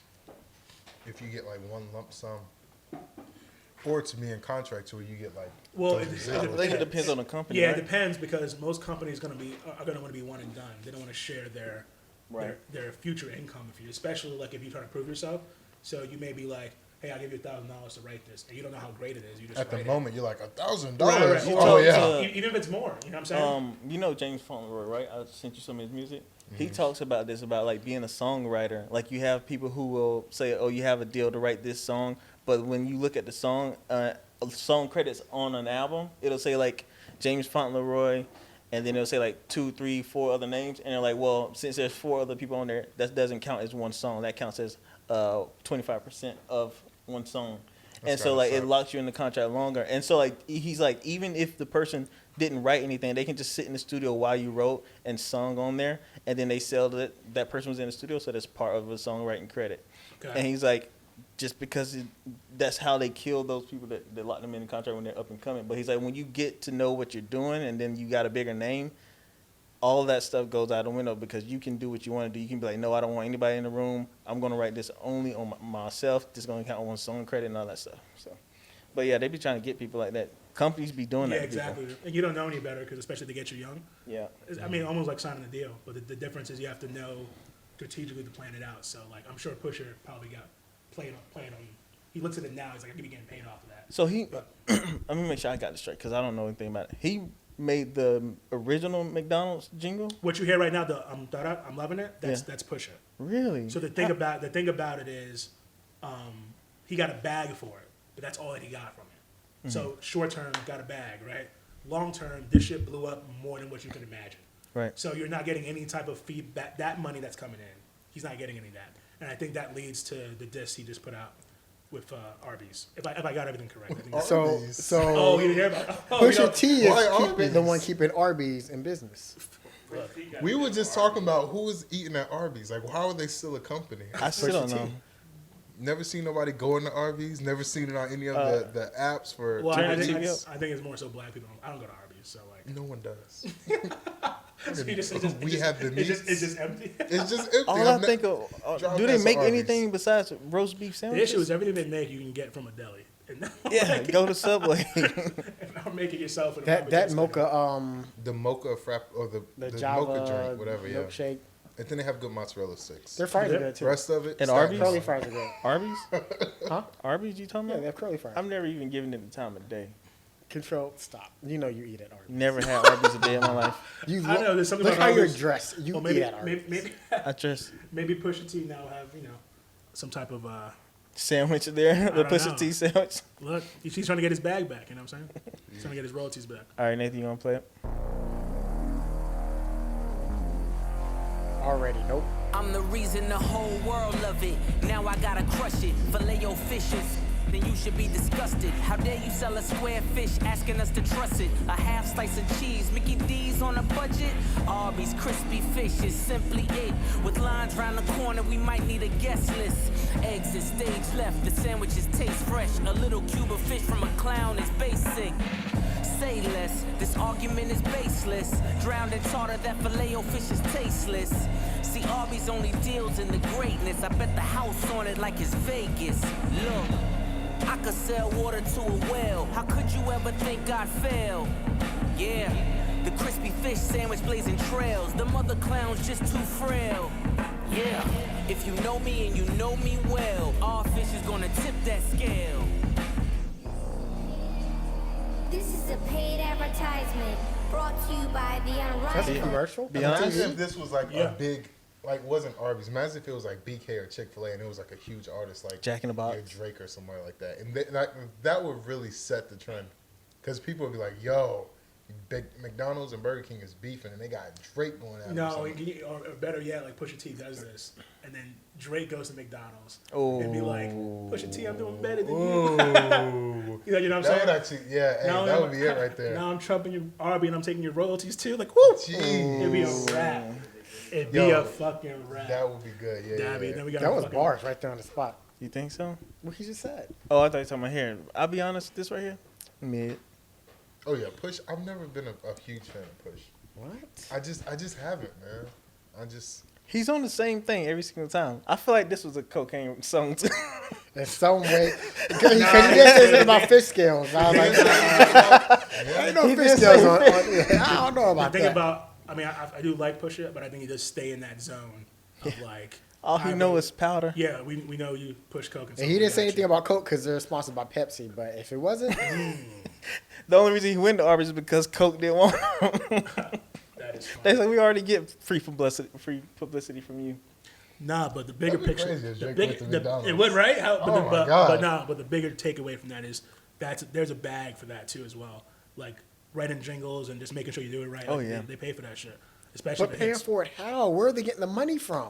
Well, you gotta look. So, what do you mean? Arby's? Where McDonald's is getting the money from? Or Where's Arby's? Arby's getting the money from? They got money. Nah, these corporations I have saw money. like 10 burgers last year. You talking about Arby's? Yeah, And they sell, I sold 10 sandwiches and last they year. sell them like five burgers for $5. It's like 10. It's like 10 Dude, sandwiches these for companies got $4. money. Their whole revenue is curly And that's fries. the minimum. Like you have to buy 5 of them These at a time. companies enough to pay Pusha and sign him on the deal. So like, I mean, he's not top tier. They probably paid him at Arby's. Probably paid him in sandwiches. he on the stage like, I'm the newest member of the Arby's team. Yeah. He got a 365 deal. Got That's the what he got. meats. Him and Vince Vaughn. I'm not gonna lie, that dun Vin dun Diesel. dun was doper than that right there. Vince That is a real I met commercial. Vin Hey, that Diesel. beat was dope. What you talking about? The other one though was dope too. Nah, but that beat was dope. Like he could have made a song of that. Elon could have. Look, good for him. Good for him. Good for him. Man, I'm Getting trying that Arby's money. I'm trying to look, man. Be on the gram with fucking stat like, yo, this is Burger King money. You can have it your way, motherfucker. I wonder how much he got paid for that. I just be wanting I'm to sure know. the Like, details. I'm sure you can look it up, maybe. Yeah. Whatever happened to Malice? He became a Christian and stopped rapping. That happens to a lot of rappers. Remember they came back for a little bit and rapped together afterwards. He was like, I'm no longer gonna talk about crack and stuff. I'm gonna talk about Jesus and blah blah blah blah. Mace did that for a little bit too, and then he's Do disappeared. you remember that, Pastor Mace? that's what I was talking about. Diddy. When Yeah, you was Mace- talking about the Wu-Tang running the train. Diddy. Take I've that, heard take that. stories. Diddy gets down like that. Oh, no it's doubt. funny, With guys. No doubt. Look, I've heard that too. No Yeah. doubt. He Diddy's said he was a- gonna take 50 Cent shopping. I think 50 Cent punched him in the face. He did. I heard about that too. He's like, who talks like that to another man? I don't want to go shopping with you. And then Diddy was like, oh, I mean, I just thought he needed some new clothes. You can't talk like that to people from New York, man. The issue is Diddy from New York. That's the bad part. That's the part. It's like, Diddy's a weird guy, man. like slow down, player. As you know from the gates, I would go to And speaking of ghostwriters, Diddy don't write nothing. He write Correct. checks. But fair enough. I don't think Dre writes anything either. So Drake? Who? Dr. Dre. Oh, I nah, thought you nah. said Drake. But he's Eminem not really a wrote a lot rapper. of Well, I stuff. mean, You let's can not- hear I'm it. joking. Have you heard the gospel? By Dr. Dre. Yeah. I don't know. It's on the Grand Theft Auto Yeah. DLC. Eminem definitely wrote that verse, right? Oh, that's what I'm saying. A lot of stuff, and that's no shade to them. I mean, No. a lot of them. Not don't when like you don't pride yourself That's like on how you being a said with lyricist. Lil Wayne. But see, now when you as he started. now when you talk about Lil Wayne, No. that's fine. Earlier Listen to when what he he's was like saying. Lil Wayne, The the difference. difference between 400 degrees and was it 500? Was it 400 or The- 500? It's just both. It's I mean, 400. No, it's yeah. 400. No, but I'm. Oh, That's what coke. That's how you cook the coke. At Is it 400 400 degrees. or 500? It's 400 degrees All right. Fahrenheit. So Wayne 400 degrees compared to Carter 3 when you was like, all right, who is this nigga? Like, how's he rapping like this? It has to be Gilly. Same thing with Dre. When you hear like, But it's like if Gilly can rap like that, how come he doesn't? How come he didn't? Because release it's Carter? not. sometimes you gotta Same do thing behind with the Drake scenes. and what's the kid name that lost his Quentin leg? Miller. Quentin Miller. Yeah, it's just you may not be the right look. I think a lot of times like it's the voice, it's everything. Gilly doesn't have that superstar factor Yeah. that Drake had. He does now though. He's a TikTok star. Yeah. You know that? Beck. Beck, yeah. Beck. It's Beck. I just thought about it as he was saying. I'm like Beck. That's what it is. Because I was like, because Beyonce has the image. She looks good. She can perform, but she doesn't write anything. She don't play no instruments. She don't do anything, and that's why Beck won it over her because the man plays like 200 instruments, and when you hear an album or a song, he's done every single thing to put that out there, and that's why, she didn't win. I just randomly thought about it. Beck. But I do think Gilly wrote Old Wayne, not New Wayne. Old Wayne? Yeah. I don't think. When you say old Wayne, give us the album like circa era. Was it that switch that you were talking about? Yeah. Like when I listened to like the Carter 1, which I fuck with the Carter 1, like he went from that to Carter 3 to where like the metaphors and the similes were just at a different level. Yeah. I don't know if y'all. I mean, I could be wrong, but that's the way I see it. So like I feel like he wasn't, not that he wasn't rapping bad on Carter 1, just that his level of metaphoric like delivery of like, yo, what did you just say? I didn't get that from the Carter 1. I got a story on Carter 1, but I think more so like something had to happen. Like you made a drastic change from A to B. So when I watch like interviews with him now, like he'd be like, I don't even write. And he just goes in the booth and like he just starts talking. And I'm like, shit, like I believe you, but at some point like that means you had to be reading some shit from someone else. I get that people do that. I mean, the whole like go into the booth, they don't write anything. Because like you can literally, I was playing around with Nathan last night. You can literally go in the booth and just start like and then come up with a cadence and then just start fitting words in there. Yeah, and it sounds dope. No, yeah. And I feel like people do that all the time. It feels like it's a faster process. Well, unless you want to be more cerebral about it. I won't say I'm a huge fan of it, but I do know that like the Migos, they do that a lot. Yeah, fucking Jack Harlow spoke about it on LeBron's show, The Uninterrupted, about how he does it. So like I think it just takes a different type of creative to get in the booth and then not leave a booth and just create the song off of like, let me go now and then do that. Like I'm more of like a writer, but like I respect it, same concept, it's just not me. I love when you have people like J. Cole, for example, who can write the lyrics and make the beat fit what he's trying to say. And, he can produce the whole song and have it fit the tone that he's trying to rap in the song. And then even the beat will switch up halfway through it or something for whatever message he's trying to say. You know who's a threat with that? A lot of people sleep on? Russ. Yeah. Russ is nice. Russ. So, no, I'll say this. Because I wasn't a huge Russ fan. I'm not even going to lie. Put that out there. But then during the pandemic, he dropped Chomp, the EP that had like Crooked on there. I think Method Man was a bunch of people. And I didn't know he could rap like that. And on top of him rapping like that, he does everything himself. Like everything. He funds his own music videos. He makes his own beats, unless he's getting it from like a top producer. So same concept, just like that triple double effect of just doing everything yourself. That's just crazy. Isn't it crazy how a lot of the people who do that tend to be un-black? Because of the music, you mean? No, I mean if you just look at the people who actually play instruments. That's what I mean, like the instrument. Yeah. Because I think what the thing is like. When we come from the hood, we listen to like rap and stuff. So that's what we're exposed to is just the rap. Whereas they probably came from a place where their parents put them in piano lessons or they were in a band class or something like that. And so they get older and they're like, I know how to read music. I know what a measure is. I know what a beat is. And then they start to play with that and then they put their lyrics on top of it. And so maybe the lyrics and the rapping hasn't come to them naturally like it does for us. But the music is there, and so they produce first, and it makes it easier to transfer, to cross over. I mean, look at guys like MGK. I mean, say what you want about him, but just like that, the guy can play guitar. I mean, who's the other guy? Yellow Wolf. Yeah, I mean, like you have like artists right now who are like, you have like a Frank Ocean or a Dream or something. Who bring up Frank Ocean in every single Oh my gosh! show. Why do you do this all the time? It's literally First of all, I've never brought him up on the show. Second, you always every time I say anything, you just can't even let me finish my sentence. I'm talking about the fact that they can play piano, and because they can play piano, then they Frank can. Ocean plays the flute. Who cares? Yeah, I know what you mean by that. But it doesn't matter. My point is like playing the instruments helps them be able to make music better. Okay. It's a good starting point. Prince. Exactly. Prince has to be brought up. He does. Even if we're not talking about him, just Prince. Yeah. Playing guitar is great. Yellow Wolf got a. No, don't talk about it. Okay. Yeah, let's talk about it. Okay. I won't talk about it. No. He said talk about it because I know he's a Slaughterhouse fan. So. Well, I same concept. Slaughterhouse brought me to Yellow Wolf. than I was fucking with Yellow Wolf. Like, too. like hard. I was I like, yo, was, this I is was. crazy. That Alabama, like, Yeah. you know, because, you know, when you think Alabama, you're like, you think that shit's fucking racist. But, like, he came out, he's doing his Which thing. it is. Which it is, Yeah. but it makes you feel a little better. It's like, you're like, all right, I got something that got my back, right? I deleted everything. So, I deleted mean, we're the same everything. person, dude. Wait. That's crazy. So, what Even happened? best friend. Everything. Everything, same here. So, what happened was there was a beef between Royce I and remember Yellow this, Wolf, but right? I never knew what it was about. And Yellow Wolf Royce kind of talked about a little bit about Allegory. I can't remember the song. So I was like, yo, what's going on with Yellow Wolf? So what happened was, you know, Royce has his Heaven studio out in Detroit. And he had an artist that he sent out to Yellow Wolf to record. Like, yo, tap in with Yellow Wolf, da-da-da-da-da. He gets there, and, like, just a lot of racist shit was happening. Like a lot of racist shit. Really? Yeah.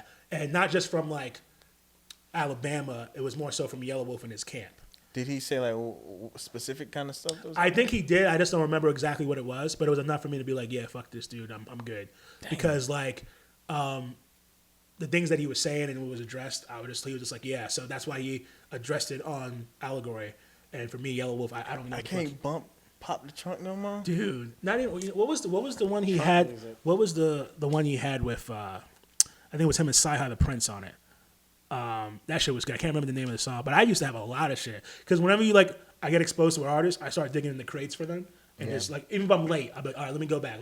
Yeah. So like, I was like, yo, this is a different sound. And he's a fast rapper from the South, like spitting really, like, I was like, all right, cool. We need another Yellow Wolf, damn, man. Yeah, I was fucking with Hard White. Then he had the remix when T.I. came. I was like, yo, like, and then that happened. I was like, yo. I'm trying to think of the song on Allegory. Love Story was a great album.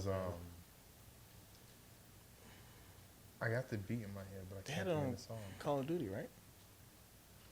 They had trunk music Believer on there. Dreamer? I can't remember. 0 but to he 60.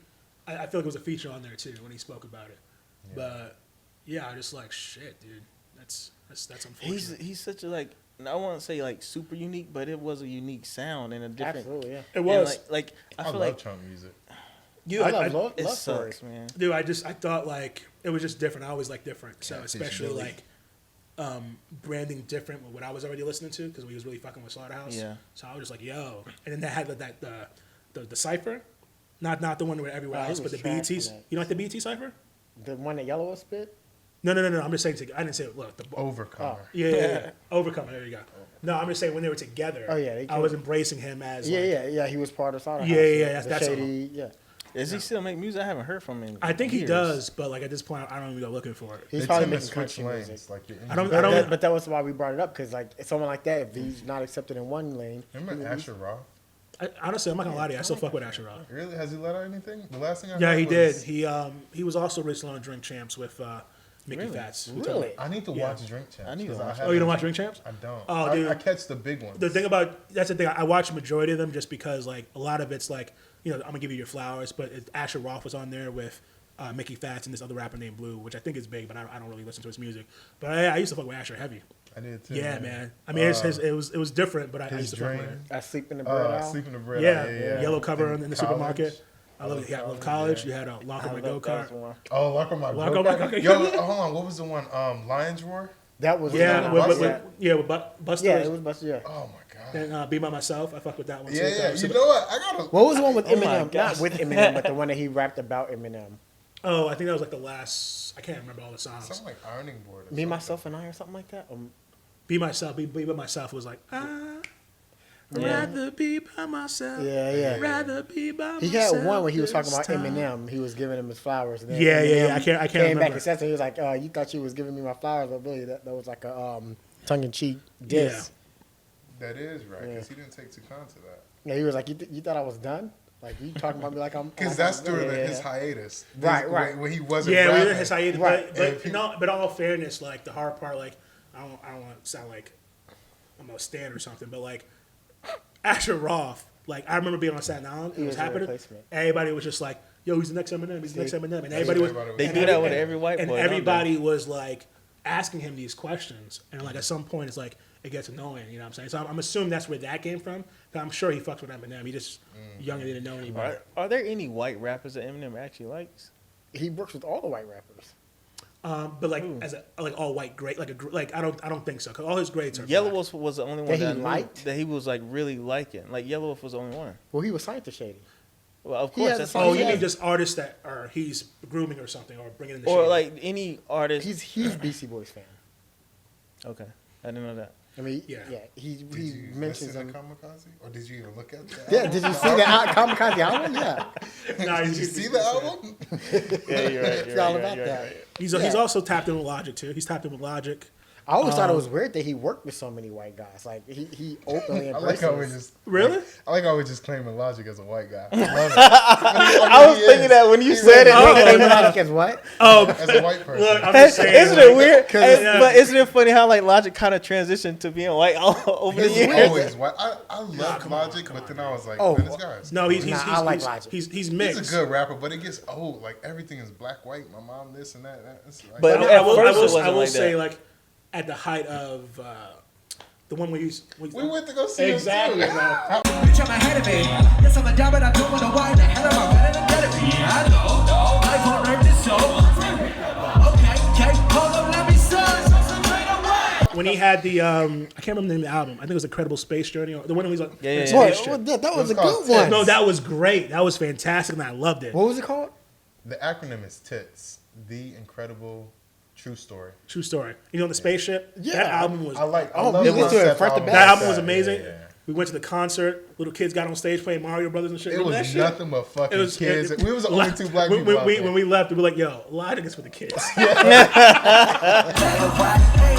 They gon' know my name. Is that Sonic? Is that Sonic the Hedgehog on your shirt? That's tight. They gon' know my name until it fades. Yo, it was not my little white kids, little girls. We was right front stage, like in the pit. Cause you Yeah. have your front row seating, and then you have the pit. So we're the big black guys out there. We were just pushing these little kids. I'm sure they probably thought, front like, fucking row. Are you Logic's bodyguards? That's crazy. yeah. We into But it. he doesn't really curse in his music. That's he who doesn't he say is. the N word. Well, he I mean, does well, yeah. cuss. He cusses a lot. He separates it though. Like he has his mixtape, the Bobby Tarantino mixtapes, where he raps a certain style. If you listen to Logic, like sometimes he's It on. just gets old. I remember I- thinking like, I'm over this. I dude. don't wanna listen remember to feeling Cinnamon that way when This was after that album though, Ri'Yadh. Yeah, well, 'Cause after that the album, he started doing a lot of because stuff. that's the he was on tour for that album that I fucked with, the Tits. That's what we're gonna call it. But like after that, whatever that album was, I don't know if it was like.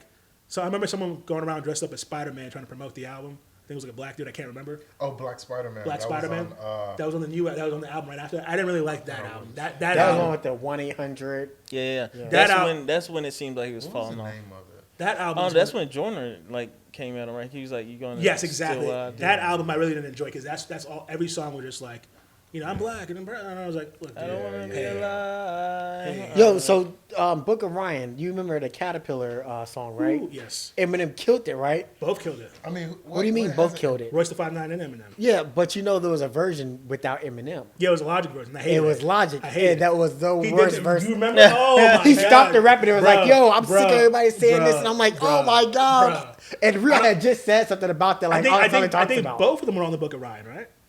I can't remember. It's two different songs, though. No, but both were the Caterpillar song. But Logic Yes. had a verse, Right, and then Eminem had a verse. right? But they didn't rap together. No, But they weren't on I the think same both track. versions were on the album, at least the deluxe edition, and that's where I Yeah. heard the Logic version. And it started off, I ain't gonna lie. Then it just went into ranting. It was just Yeah. like, It's a damn Yeah. after like, school he special. was like, yeah, I'm black. I'm tired of all that. I was like, Yeah. Like, are you, It's crazy especially when you compared to think about Eminem. it. So I downloaded on iTunes at one point. You could only get the Logic version because the Eminem version was like a deluxe. That's So I would download it and it oh, would say featuring Eminem. it was so like, Cringe. yeah, it was just like, Because like what you dude. do is that you leave it in the art, and I mean you put something in the art subtle, and then you leave it alone. It's like Bino. He talked about the black, well, he said growing up black, but all the white kids hated me, and all the black people hated me. Also, I wasn't black enough for the black kids, wasn't white Right. enough for the white kids, and he says that in his music, but then he leaves it alone, and then he moves on to the next project and do something else. Like you're gonna keep harping on He's that over bitching and about over it. and Yo, over. he Yeah. definitely Career. feels some type of way, but like that album that after that one was just It was like it was a good was a hotline number. 75%. Maybe I It was 187. I remember listening to it, and Yeah, every yeah. song was just Suicide. like he had to mention it. I'm just like, look, dude, Every single song.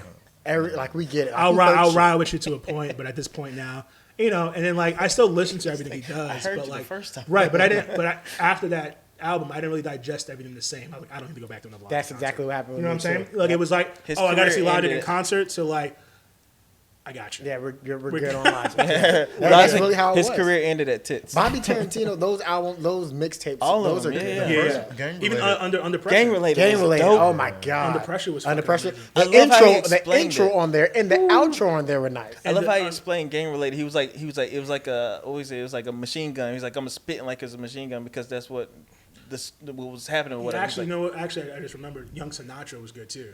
oh yeah, Yeah, that's the one. He had Wu-Tang on that one. that's right. That was the SLID Yeah, or whatever. yeah. He had Okay, Wu-Tang on that one. I remember. But I tuned in for that. Everybody, that's the album. Everybody. That shit was fucking Yeah, trash. but I the didn't one like right there when Oh he's in my the God. spaceship, yeah, that was that was the my one. favorite Logic album. Yes, correct. Me too, yeah, definitely. Yeah, by far, like leaps, like Man, Like I said, I don't know how you even put us on that. Like, I remember we was riding on Myrtle Beach. It was like, we gonna listen to this all the way through. We had that. We had the Justin Bieber and then Game, the 2.5. dude, the that song he had documentary. on there with, oh man, Did he have features on it? he did. He had Big Limbo on there, who's in his camp. I like him. Oh yeah. Yeah, I come keep on. forgetting. Oh, yeah. After we listened to it, Dude, we checked out be his music digging, and we it be was like, digging in the yeah, crates, yeah. dude. Wait, Big- was Big Limo? Was he the one that was in the What was that song? Well, he's part of the Rat Pack, is what he calls it. So like, Yeah. I think he's Spanish, but big, heavy set dude. He did a video with him too on that song. And I he forgot the killed name of that the shit. song though. It was like Was it like stupid? no, it was the one like I'm gonna be. Yeah. It was pretty fast. Yeah. something like that. All his songs like that. Yeah. Yeah, exactly. Oh, All yeah, of them. oh, yeah. Yeah, that was one thing. That was one thing about that album. Like everything blended together, but it was like I do love a good concept. It album was. where Then just they were in the flows, like, spaceship, and then it was like flows they everything, You can picture the story in your head. I love it. You just sit there, just turn that on, close your eyes, and just. That's how it watch was. We were just cruising, man. That's was- a good album to cruise to too. And the Yeah. concert was lit outside of the kids that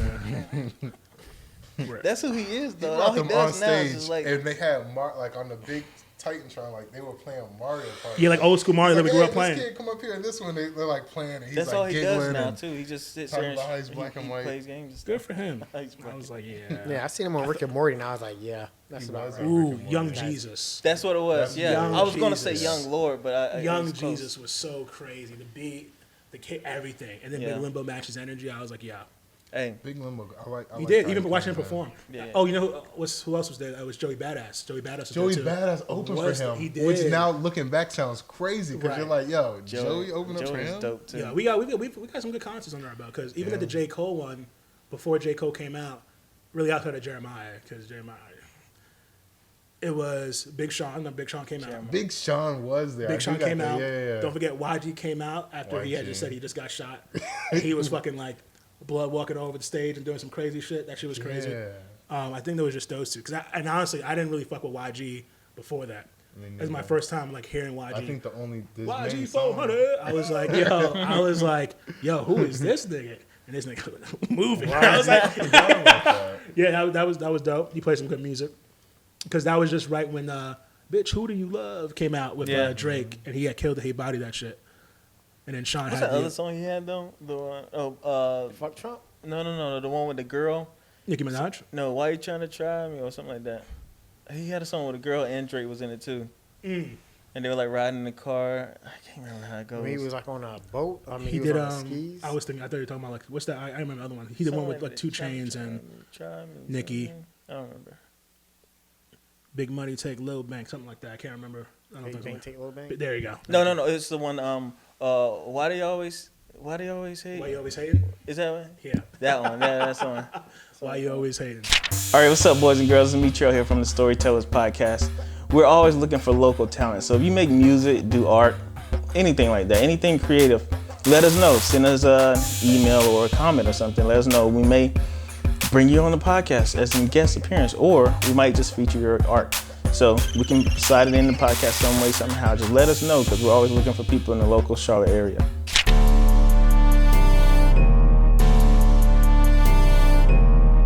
And this is how it ends.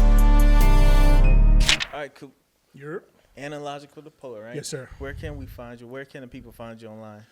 So I'm most active on IG. So it's Analogical Da Poet, the way it sounds on IG.